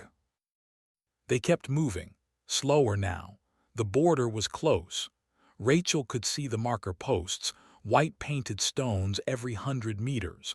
Arbitrary line in the sand that meant everything and nothing. Chen's voice urgent. Contact rear, 2 vehicles, Humvees, American markings, dismounts deploying, count 12, full squad. They're spreading out, setting up a pursuit line. Price keyed his radio, how many? 12, infantry pattern, 2 saw gunners, they mean business. ETA to border. Rachel checked her GPS, 400 meters. We're not going to make it before they catch us, Price said. Jake pushed away from Rachel, stood on his own, barely. Yeah, you are, I'll buy you time. No. Rachel, I've been dead for 18 months. Staying dead is easy, but you're alive. You can tell the truth. That's worth more than me. I'm not leaving you again. Jake grabbed her face with both hands, looked at her the way he used to when she was a kid and needed to hear hard truth. You already left me. The day you joined the army looking for me. You left safety and normal life and everything you could have been. Now finish what you started. Get across that border. Tell the world what they did. Make my death mean something. You're not dying today. Maybe not, but if I am, I'm choosing how. That's more than most ghosts get. He pulled a pistol from his waistband. CIA issue. Must have grabbed it in the tunnel, checked the magazine, 15 rounds. He looked at Rachel one more time. Trust your gut, Rach, like I taught you at the pond. When you're drowning, you figure it out or you die. Then he turned and limped back toward the pursuit line. Price grabbed Rachel's arm. Let him go. No. He's buying you time, don't waste it. Rachel watched her brother walk away through tears she didn't remember starting. Watched him find cover behind a boulder. Watched him check the pistol like their father taught them both. Then she turned and ran for the border. Behind her, gunfire, single shots, Jake shooting carefully, conserving ammunition, making each round count, drawing fire, buying seconds with bullets. Return fire, automatic weapons, the sound echoing off the mountains like thunder. Rachel crossed the white stone marker, Pakistan, outside U.S. jurisdiction. She kept running until they reached cover in a cluster of boulders. Then she turned. Jake was still visible in the distance, small figure behind rock, still fighting, muzzle flashes, then suppressing fire from the pursuit team, heavy, sustained. Then silence. Price pulled her down behind cover. He's gone. You don't know that. Yeah, I do. I've seen it enough times to know. Rachel stared back across the border, smoke rising from where Jake had made his stand. 8 bodies lay in the open ground between his position and the pursuit team's vehicles. He'd taken 8 with him before they'd overwhelmed him. 8 bodies. Just like the flash forward, just like the vision that had opened this whole story. Except she'd thought those 8 bodies would be around her, in some future firefight where she'd be the last one standing. She hadn't understood. The 8 bodies weren't her kills, they were Jake's, his final act, his last gift. Buying time with blood. Price was talking, radio in his hand, coordinating with McKinney, but Rachel couldn't hear him. All she could hear was the silence where her brother's gunfire had been. Something broke inside her then. Not loud, not dramatic, just a quiet snap like a bone cracking under weight it was never meant to bear. McKinney finished his call. My contact is sending trucks. We need to move 3 kilometers east to the pickup point. They'll take us to Dara, then Islamabad. What about the ones who are chasing us? Wilson asked. They won't cross the border. Too many political complications. We're safe now. Safe, the word felt like a lie. They walked through Pakistan in silence. The sun climbed higher. The heat increased. Rachel moved like an automaton, 1 foot in front of the other. That's all. That's everything. The trucks arrived 2 hours later. Toyota Hilux pickups, armed men in the beds, tribal fighters who worked for whoever paid them. McKinney negotiated briefly. Money changed hands. They loaded up. The drive to Dara Adam Kell took 4 hours. Rachel sat in the truck bed, rifle across her lap, watching the border recede. No pursuit, no helicopters, just empty mountains and the understanding that she'd just become a fugitive from her own country. Her brother was dead, for real this time. No ambiguity, no hope, no hummingbird messages promising he was still alive somewhere. Just ended. The flash forward from the beginning made sense now.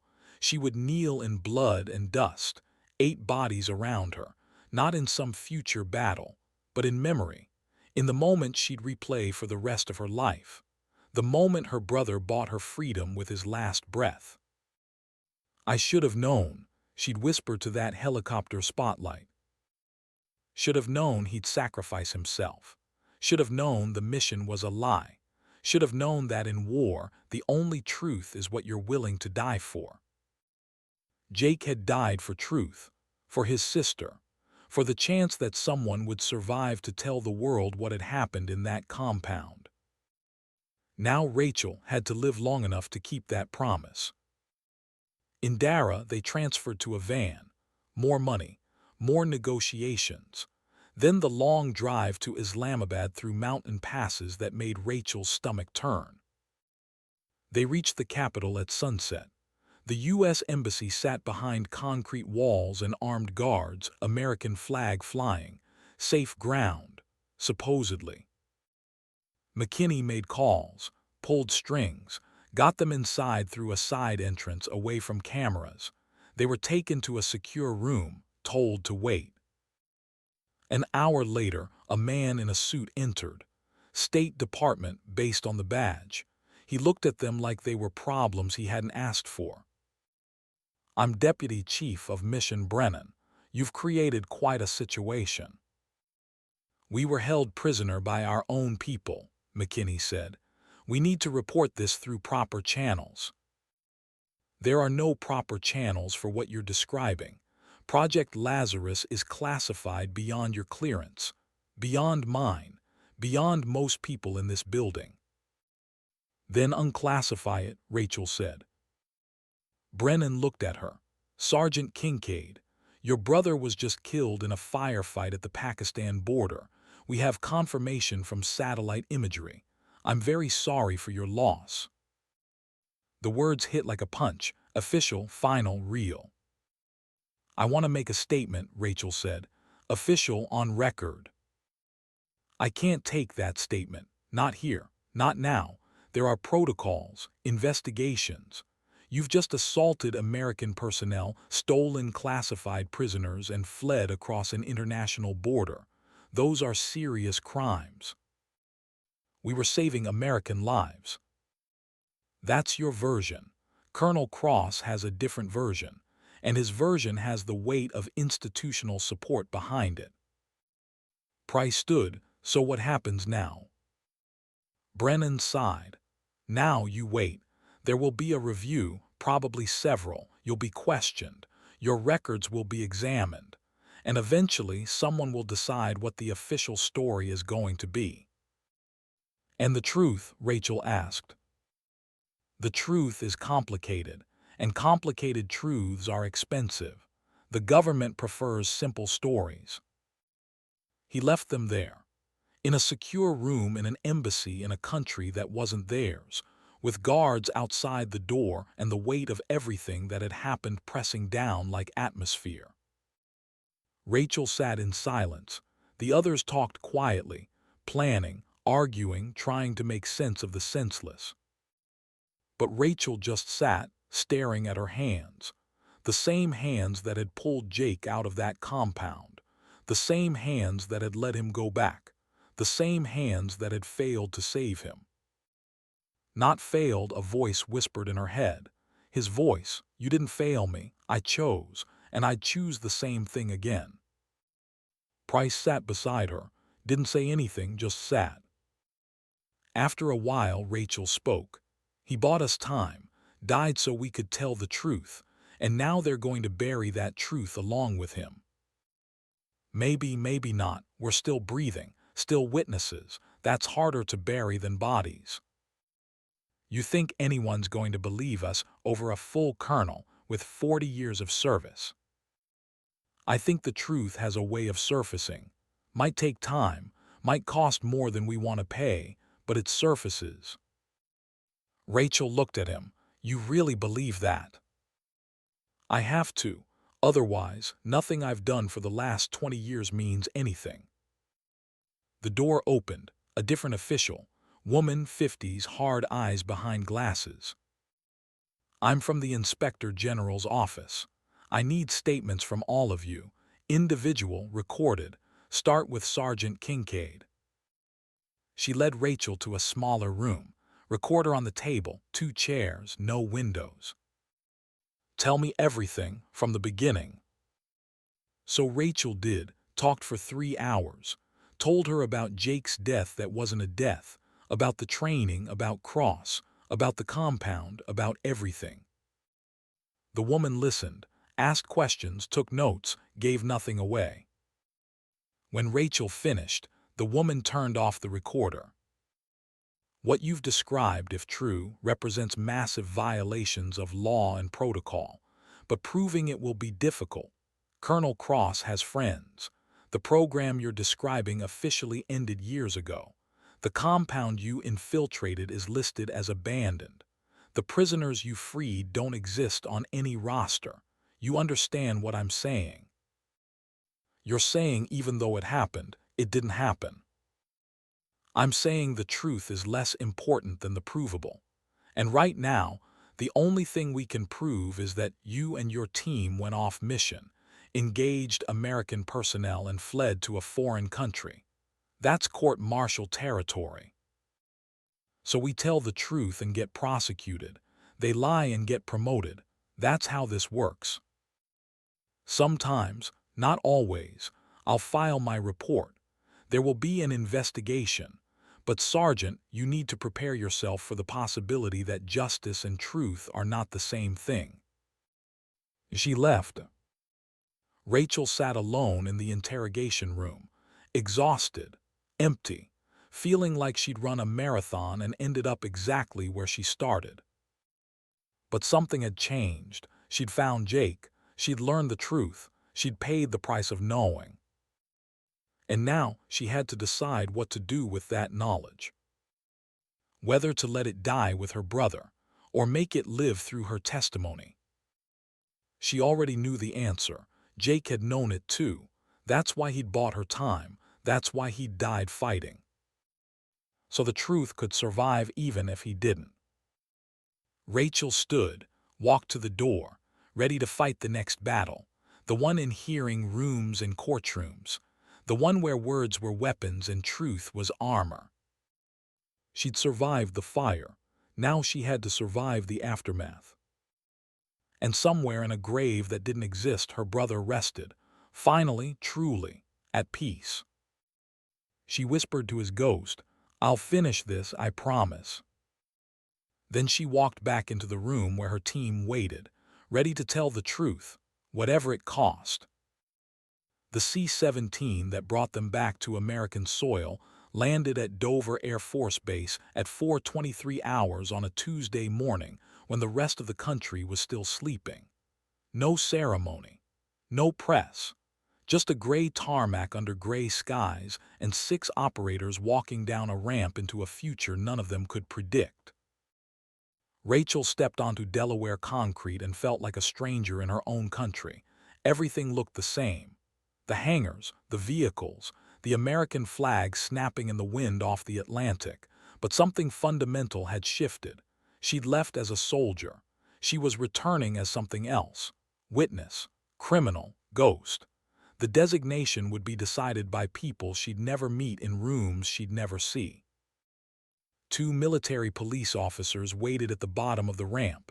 Not hostile, not friendly, just present, doing a job. Sergeants Kincaid and Price, you're to come with us. The rest of you are dismissed to temporary quarters pending investigation.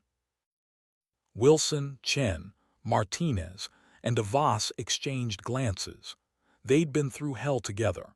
Now they were being separated like suspects in a crime they'd committed by trying to do the right thing. Price spoke quietly. "Remember what we talked about. Same story, all of us. Truth doesn't change based on who's asking." They nodded, filed away toward a bus waiting in the shadows. Rachel and Price followed the MPs to a sedan. Government plates, tinted windows, the kind of vehicle that appears in official photographs and nowhere else. The drive took 2 hours, north through Maryland. Rachel watched farmland scroll past, barns and silos and cows that didn't care about black ops or classified programs. Ordinary American landscape hiding extraordinary American secrets. They pulled into Fort Meade just after dawn, not the main gate, a side entrance marked only by a guard shack and cameras that tracked everything, through checkpoints, past buildings with no names, into the heart of a place that officially didn't exist on any public map. The sedan stopped at an underground parking garage. The MPs led them to an elevator, down 3 floors, into a hallway that smelled like recycled air and institutional paranoia. A conference room, long table, 12 chairs, windows that looked out on nothing but concrete walls, a camera in each corner, red lights blinking. "Wait here," one MP said. They left. The door locked with an electronic click. Price sat. Rachel stayed standing, looking at her reflection in the black window glass. She looked older than she had 3 weeks ago. Thinner, eyes harder, the kind of change that doesn't reverse. "You think they're going to court-martial us?" she asked. Honestly, I don't know. This is bigger than a simple court-martial. We exposed a black program. Freed prisoners the government can't admit were prisoners. Fled to a foreign country. That's espionage adjacent. Could be military prison. Could be civilian prison. Could be neither. Could be they make us disappear like they tried to do with Jake. Price looked at her. You prepared for that possibility. Are you? I've been preparing for 30 years. Every time I put on the uniform, I knew there was a chance the people I was serving would decide I was expendable. That's the deal. We take the oath knowing the institution doesn't have to keep its promises, but we do anyway, because somebody has to. The door opened. A woman entered. 60, gray hair pulled back severe, civilian clothes, eyes that had seen every kind of lie and weren't impressed by any of them. She carried a folder thick enough to contain entire lives. She sat across from them, set the folder on the table but didn't open it. I'm Elizabeth Carver, Senate Intelligence Committee. I've been reading about you for the last 72 hours. Fascinating story, if it's true. It's true, Rachel said. Then we have a significant problem. Because your story, if substantiated, indicates massive criminal activity by senior military officers, unlawful detention of American citizens, falsification of death records, unauthorized black site operations. The list goes on. Do you understand what that means? It means people broke the law.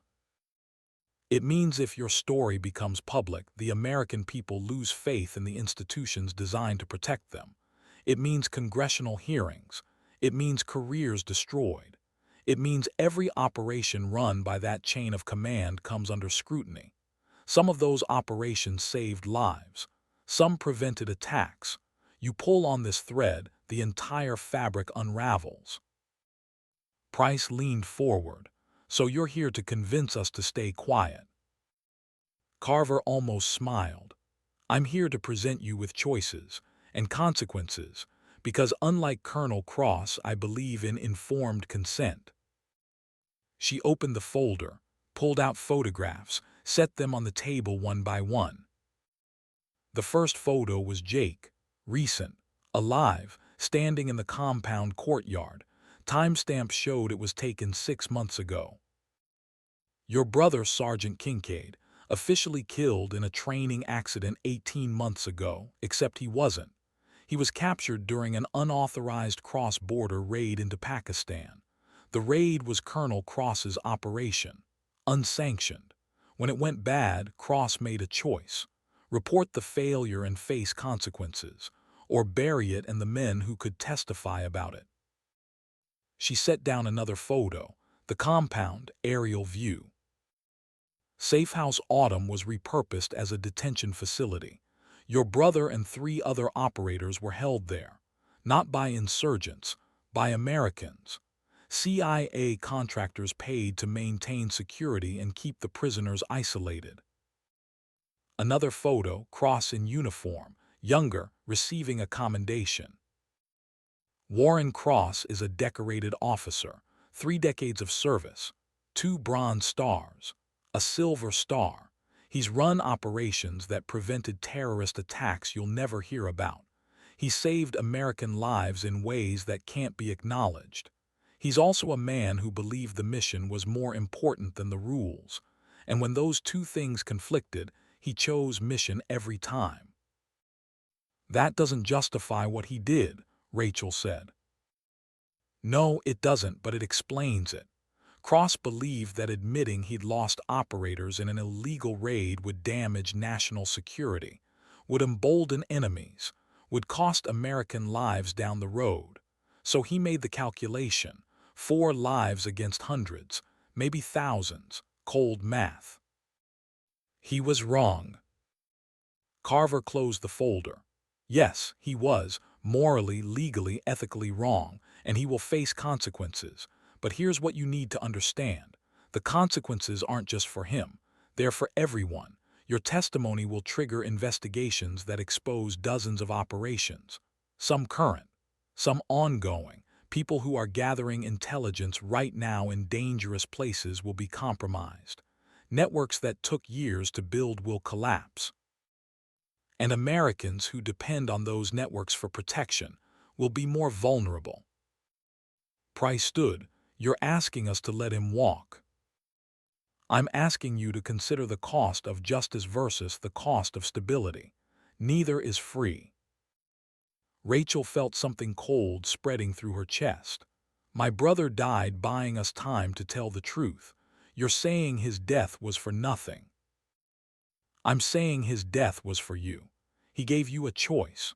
Tell the truth and accept the consequences, or walk away and live with the knowledge that sometimes the truth is less important than what comes after. Carver stood, pulled a document from the folder, set it in front of Rachel. This is a separation agreement. You sign it, you're discharged, honorable, full benefits, medical, education, housing assistance. You go back to Montana, you live your life. You never speak about Project Lazarus. You never speak about Colonel Cross. You never speak about what happened in that compound. The story gets filed under classified and forgotten. And if I don't sign, then you face court-martial for assault on American personnel, theft of classified prisoners, desertion, and espionage. You'll spend the next 20 years in prison. Your team will spend the next 20 years in prison. The prisoners you freed will be returned to detention, and your brother's name will remain on the list of training fatalities. No acknowledgement, no recognition, just erased. She set down a pen. Rachel stared at the document, her entire future reduced to a signature. Price was quiet, waiting for her to decide, because this was her call. It had been her call since the moment she'd seen Jake through that spotting scope. "What about Cross?" Rachel asked. "What happens to him?" "He retires quietly. No charges, no trial, but no more operations, no more command. He goes away." "That's not justice." "No, but it's closure, which is what most people get instead of justice." Rachel picked up the pen, felt the weight of it, heavier than it should be. Everything was heavier than it should be now. She thought about Jake, his face when he'd told her to run, the sound of gunfire when he'd bought them time with his life, the 8 bodies he'd left behind, the promise she'd made to make his death mean something. She set the pen down. "No." Carver's expression didn't change. "You understand what you're choosing." "I'm choosing truth, even if it costs me everything, because my brother already paid that price. Someone has to make it matter." Carver nodded slowly. "I was hoping you'd say that." She pulled another document from the folder, different letterhead, congressional seal. "This is a grant of immunity. You and your team testify before a closed congressional committee. Full disclosure. In exchange, no prosecution. You walk free. Cross gets investigated. If the evidence supports it, he faces military tribunal. The program gets shut down. The truth gets documented. It goes into the record." Rachel stared at her. "You were testing me." "I was giving you a choice. The first option was real. Sign it, you'd walk away clean and we'd bury the whole thing. But I needed to know if you were someone who'd take the easy path or the right one. Turns out you're the right one." She slid the immunity agreement across the table. "Sign this instead. Your testimony starts tomorrow. It'll take weeks, maybe months. You'll tell the story over and over until the committee has every detail. It won't be pleasant. They'll question everything. Your motives, your actions, your brother's character. They'll try to find holes. But if you're telling the truth holds."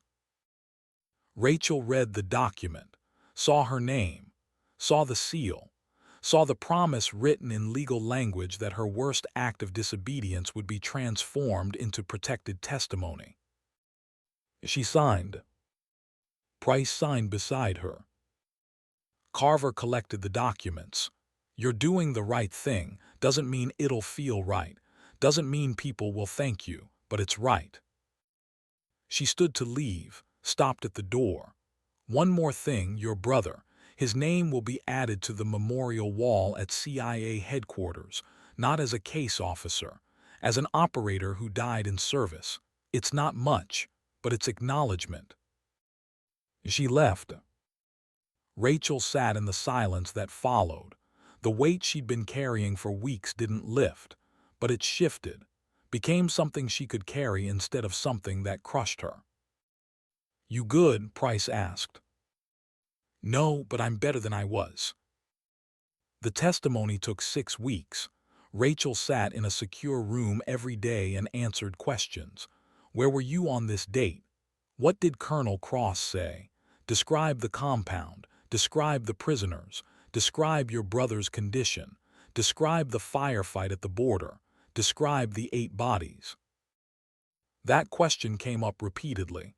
8 bodies. 8 enemy combatants killed by Lieutenant Jake Kincaid in his final stand. The investigators wanted details, angles of fire, distance, ammunition expended, as if the math of death could explain the meaning of sacrifice. Rachel told them what she knew. Jake had taken position behind a boulder. Engagement range approximately 200 meters. 15 rounds in the pistol. 8 targets down before suppressing fire overwhelmed his position. The math was simple. The meaning was not.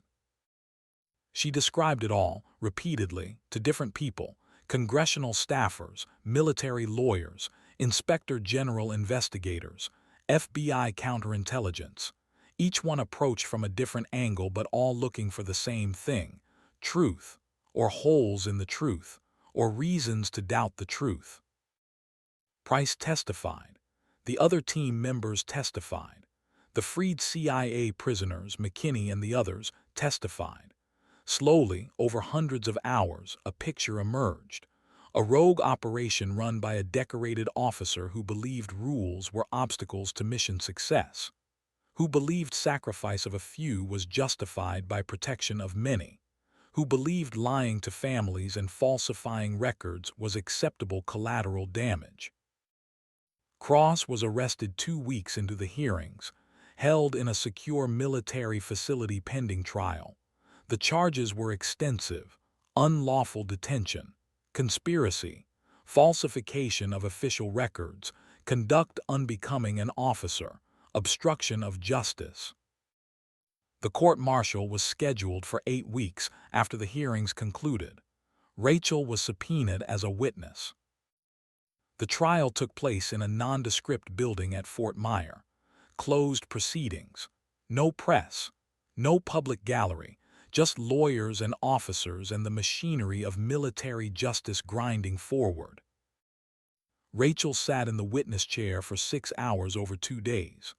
Cross's defense attorney, a colonel with silver hair and a voice like gravel, tried to break her testimony apart. "Sergeant Kincaid, isn't it true you had a personal vendetta against Colonel Cross?" "No, sir." "You blamed him for your brother's death." "I blamed him for lying about my brother's death." "And yet you had no proof of this alleged lie until you went on this mission. A mission, I might add, where you directly violated your orders, where you assaulted American personnel, where you fled to a foreign country. Does that sound like the behavior of someone seeking truth or someone seeking revenge?" Rachel met his eyes. "It sounds like the behavior of someone who found their brother alive in a place he wasn't supposed to be, held prisoner by people who weren't supposed to exist. I did what any soldier would do. I brought him home." "He died in Pakistan. You didn't bring him home." "He died free, buying time for us to escape, choosing how his story ended. That's more than Colonel Cross ever gave him." The attorney shifted tactics. "These 8 enemy combatants your brother allegedly killed, did you see this happen?" "No, sir. I was moving to the border." "So you have no direct evidence of this firefight?" Sergeant Chen, our overwatch, observed through his scope until terrain blocked his view. He counted 8 targets down before losing visual. But you, personally, did not witness it. No, sir. Then how can you be certain your brother killed these men? How can you be certain they weren't killed by the pursuit team, by friendly fire, by any number of other explanations? Rachel felt anger rising but kept her voice level. Because when we cleared the area 3 hours later with Pakistani authorities, forensic evidence showed the 8 bodies were killed by pistol rounds, 9mm, the same caliber weapon my brother was carrying, the same weapon recovered at the scene. The ballistics matched. The attorney paused. He hadn't expected that answer. Rachel had done her homework, had requested the Pakistani police report, had studied every detail. No further questions, he said. The prosecution rested 2 days later. The defense called character witnesses, fellow officers who testified to Cross's distinguished career, his decorations, his service, the operations he'd run that saved American lives. But then the prosecution called their final witness, someone Rachel hadn't expected. Harris, the CIA analyst from Kandahar. Harris walked to the stand looking thinner than Rachel remembered, nervous but determined. Under oath, he testified about the files he'd accessed, the real Project Lazarus documentation, the orders that didn't match the cover story, the dates that proved Cross had known Jake was alive for months before Rachel's deployment. Colonel Cross came to me 2 weeks before the Lazarus team deployed, Harris said. He asked me to create a briefing package, said it was for a CIA rescue mission. I built the package based on information he provided. The convoy threat, the hostile takeover of Safe House Autumn, all of it. Did you verify this information independently? The prosecutor asked. No, sir. I assumed it was vetted. Cross was a full colonel, decorated officer. I had no reason to doubt him. When did you learn the information was false? The night Sergeant Kincaid's team went into the compound. I received an alert that someone had accessed classified files from my terminal, files I hadn't requested. I checked the logs, found that Cross had been using my credentials to access Project Lazarus documentation, documentation that showed the program had been shut down 2 years prior, that the prisoners at Safe House Autumn were American operators, not CIA case officers, that the convoy threat didn't exist. What did you do with this information? I tried to contact Sergeant Kincaid's team, sent a radio transmission warning them. Then I contacted the Inspector General's office and reported what I'd found. Cross's attorney tried to discredit Harris, suggested he was covering for his own negligence, but the documentation was clear, the digital fingerprints, the timeline. Harris had been manipulated, not complicit. The trial lasted 3 weeks. The verdict came on a Friday afternoon. Guilty on all counts. The judge sentenced Cross to 20 years in military prison at Fort Leavenworth, dishonorable discharge, forfeiture of all pay and benefits, reduction in rank to private. Rachel sat in the courtroom as the sentence was read. Cross stood at attention, face impassive, no emotion, no regret, just acceptance. As MPs let him out, Cross looked at Rachel, held her gaze, then nodded once. Not apology, not admission, just acknowledgement. The game ended. You won. Rachel felt nothing. She'd expected satisfaction or vindication or relief, but there was just emptiness. Jake was still gone. Cross going to prison didn't bring him back. But it meant something. It meant the truth had won.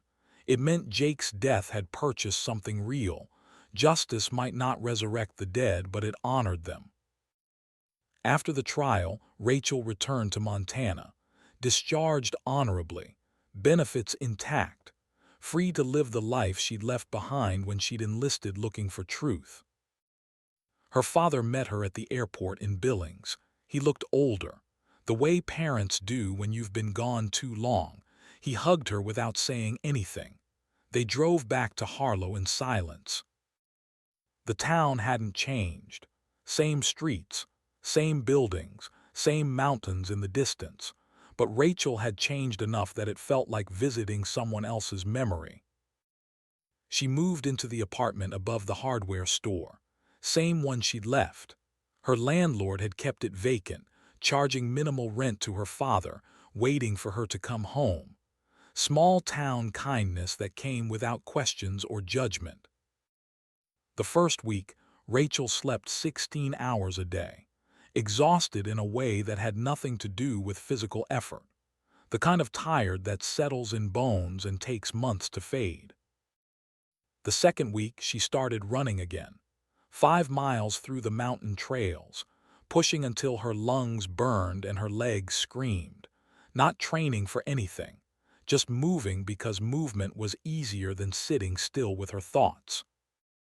The third week, she got a letter, Department of Defense letterhead, official, cold. Inside, a small envelope. Inside that, Jake's dog tags. They'd been cleaned, polished, returned to the condition they'd been in when he'd first put them on, as if cleaning them could erase everything that had happened between then and now. Rachel held them in her hand, felt the weight, the metal warm from her skin. She stood at her window looking out at Main Street at the ordinary life happening below, people going to work, kids riding bikes, the world continuing like nothing had changed. She put the dog tags around her neck, felt them rest against her chest, familiar weight, different meaning now. That afternoon she drove to the cemetery, found Jake's grave, the one they dug 18 months ago for a body that wasn't there. The headstone was granite, simple, his name, his dates, his rank, the inscription their mother had chosen before cancer took her, in honored glory. Rachel knelt in the grass, set her hand on the stone, still warm from the afternoon sun. "I found you," she said quietly, "not in time to save you, but in time to know the truth, and to make sure everyone else knows it too. Cross is in prison, 20 years, the program is shut down, the others are free, that has to count for something." The wind picked up, moved through the pines surrounding the cemetery, sound like breathing. "I don't know what I'm supposed to do now. I joined the army to find you. I found you. You're still gone. So what do I do with the rest of my life?" She stood, the dog tags swung against her chest. "I'll figure it out, eventually. You taught me that.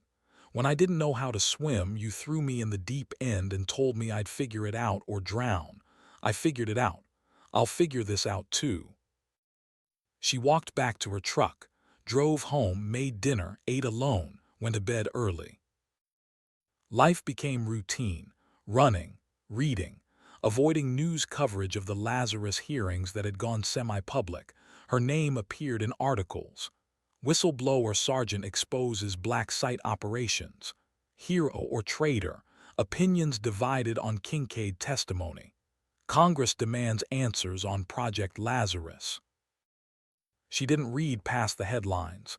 Didn't need to. She knew what she'd done. Other people's interpretations were their business. 3 months after returning home, she got a visitor.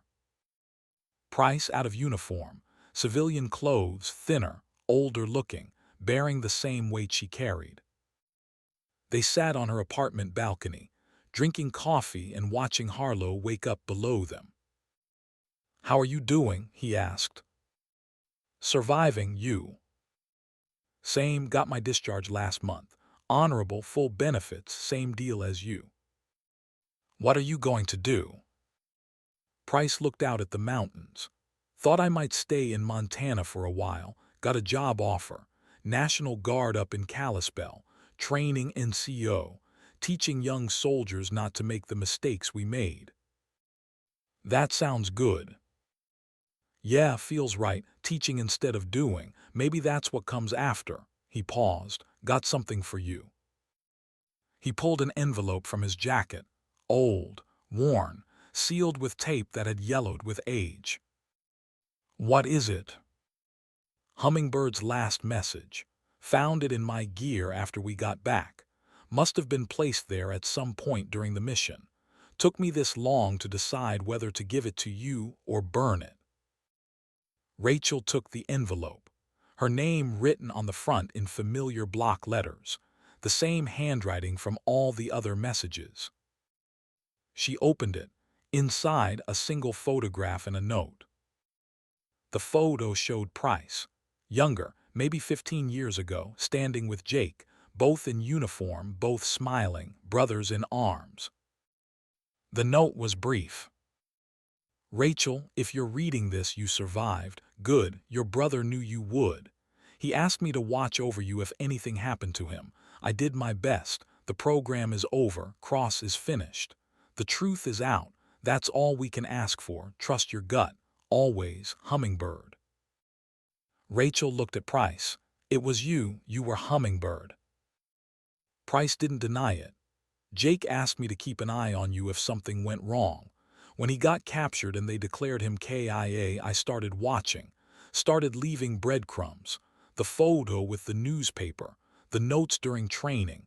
I couldn't tell you directly, couldn't risk Cross finding out, but I could guide you, help you find the truth on your own. You risked everything. So did you, so did Jake. Someone had to make sure his death meant something. Turned out to be all of us. They sat in silence for a long moment, processing, understanding. Thank you, Rachel said finally. Don't thank me, you did the hard part. You made the choice, went off mission, saved those prisoners, told the truth when it would have been easier to stay quiet. That was all you. He stood to leave.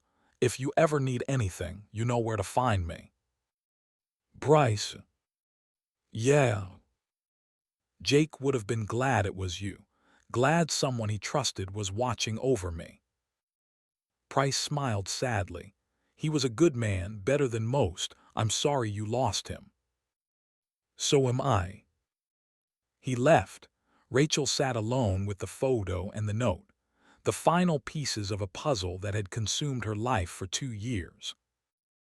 Jake had known something might go wrong, had asked Price to watch over her, and Price had honored that request even when it meant risking his own career and life. That was brotherhood. That was the bond forged in service, not just fighting beside someone but protecting what they loved after they were gone. Rachel put the photo on her shelf next to the dog tags, reminders, not of death but of love, of sacrifice, of the people who'd shaped her into who she'd become.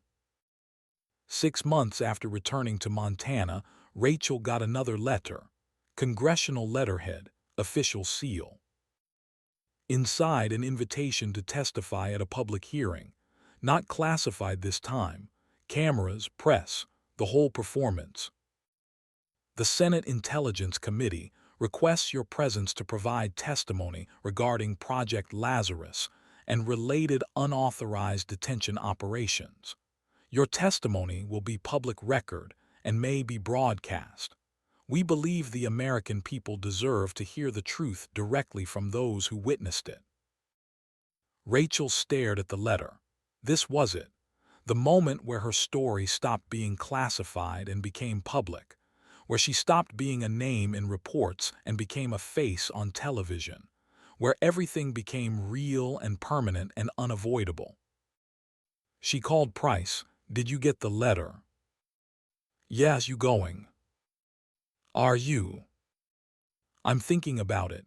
Could blow back on us. Could make us targets. Could also be the last chance to tell the truth before it gets buried under politics and time. So you're going? Yeah, I'm going too. Rachel looked out her window, at the mountains, at the town, at the life she'd built from the wreckage of the life she'd lost.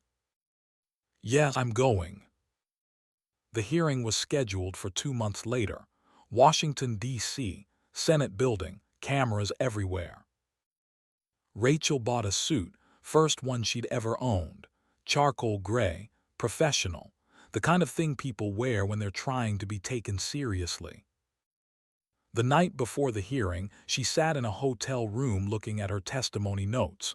Facts, dates, names, the clinical language of official statements stripped of emotion and context.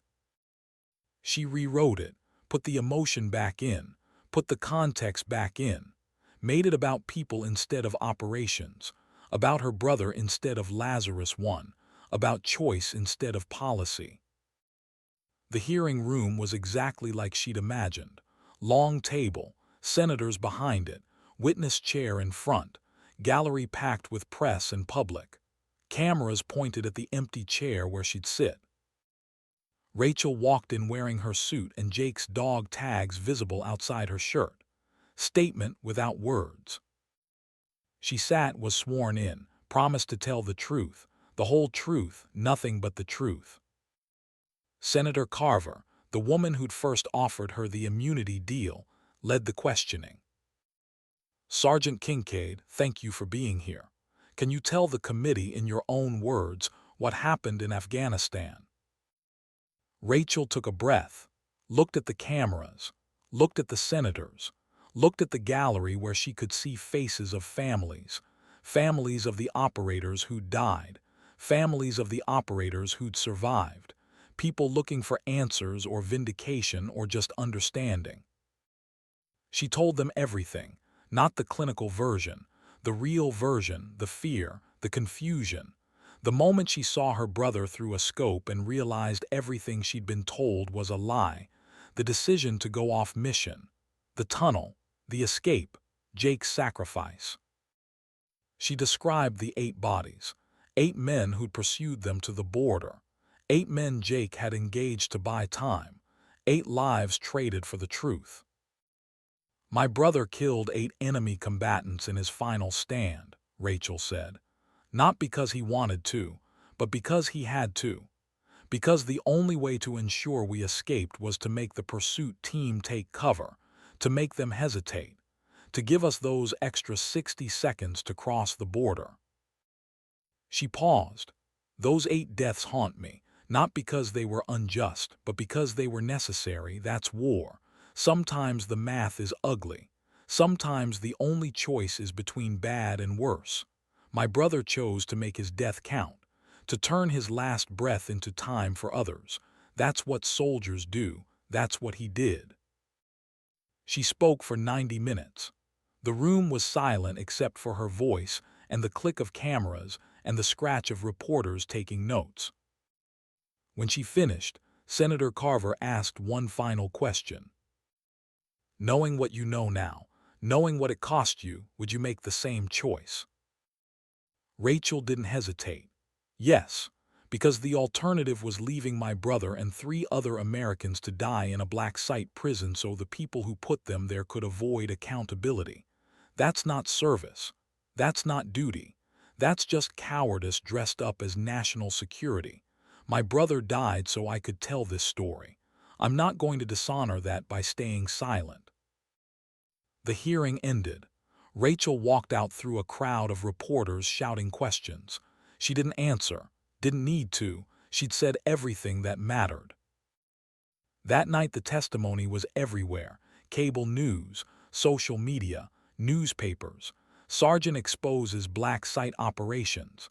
Lazarus whistleblower testifies. Hero Sergeant defies orders to save prisoners. Rachel didn't watch. She flew home to Montana, back to the mountains, back to the quiet. Life continued. She took the job Price had told her about, training NCO at the National Guard Armory, teaching recruits, young kids who looked at the military as a job or a college alternative. She taught them more than tactics. She taught them to think, to question, to choose hard right over easy wrong. 1 year after the hearing, Rachel received a package, no return address, postmarked from Langley, Virginia. Inside a photograph, professional, recent. The CIA Memorial Wall, black marble, stars carved for fallen officers, and there among them a new addition, a simple inscription. Lieutenant Jake Kincaid, U.S. Navy, died in service to his country. No details, no story, just acknowledgement he'd existed, he'd served, he'd died. It was enough. Rachel framed the photo, hung it beside the picture of Jake and Price, beside the dog tags, building a shrine not to death but to memory, to the people who'd shaped her, who'd believed in her, who'd died so she could live.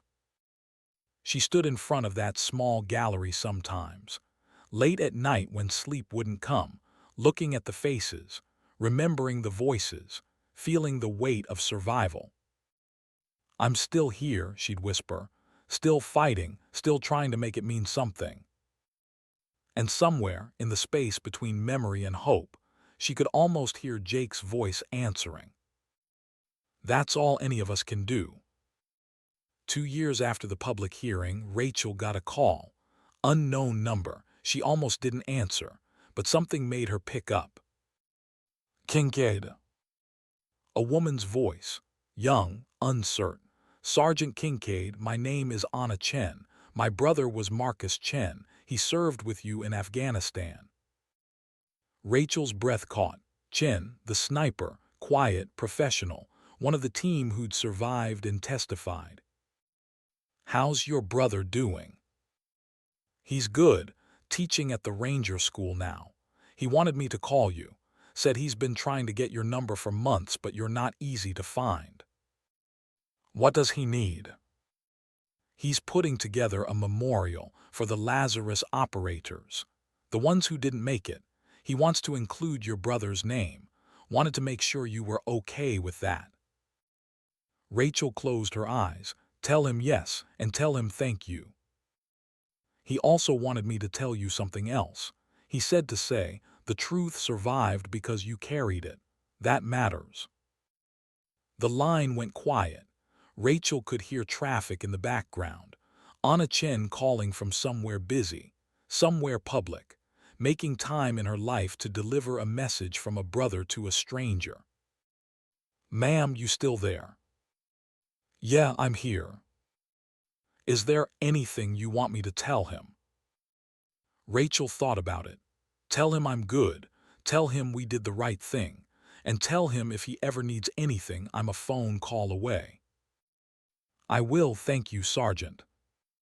She hung up. Rachel sat holding the phone, feeling something she hadn't felt in a long time. Not healing, not closure, but connection. The understanding that the people who'd been there, who'd lived it, would always be bound by what they'd shared. That night Rachel dreamed again, the recurring dream that had haunted her since Afghanistan. She was kneeling in dust and blood, 8 bodies around her, dog tags in her hand, helicopter spotlight from above. But this time the dream continued past that point. She stood, looked at the bodies, saw their faces not as enemies but as men who'd made choices, who'd followed orders, who died doing their job just like Jake had died doing his.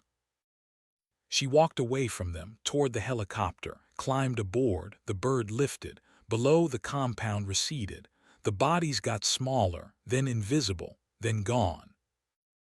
She woke in darkness, heart steady, breath calm. The dream wasn't haunting her anymore, it was releasing her. She got up, made coffee, watched the sun rise over the mountains, first light painting everything gold. Her phone rang. "Price." "You up?" "Yeah." "Good, got something to run by you. The Guard is expanding the training program. Need another instructor, someone who knows what real combat looks like. Interested?" Rachel smiled. "Yeah, I'm interested." "Good, we start next week. Welcome back to the fight, Kincaid." "Thanks, Price, for everything." "Don't thank me.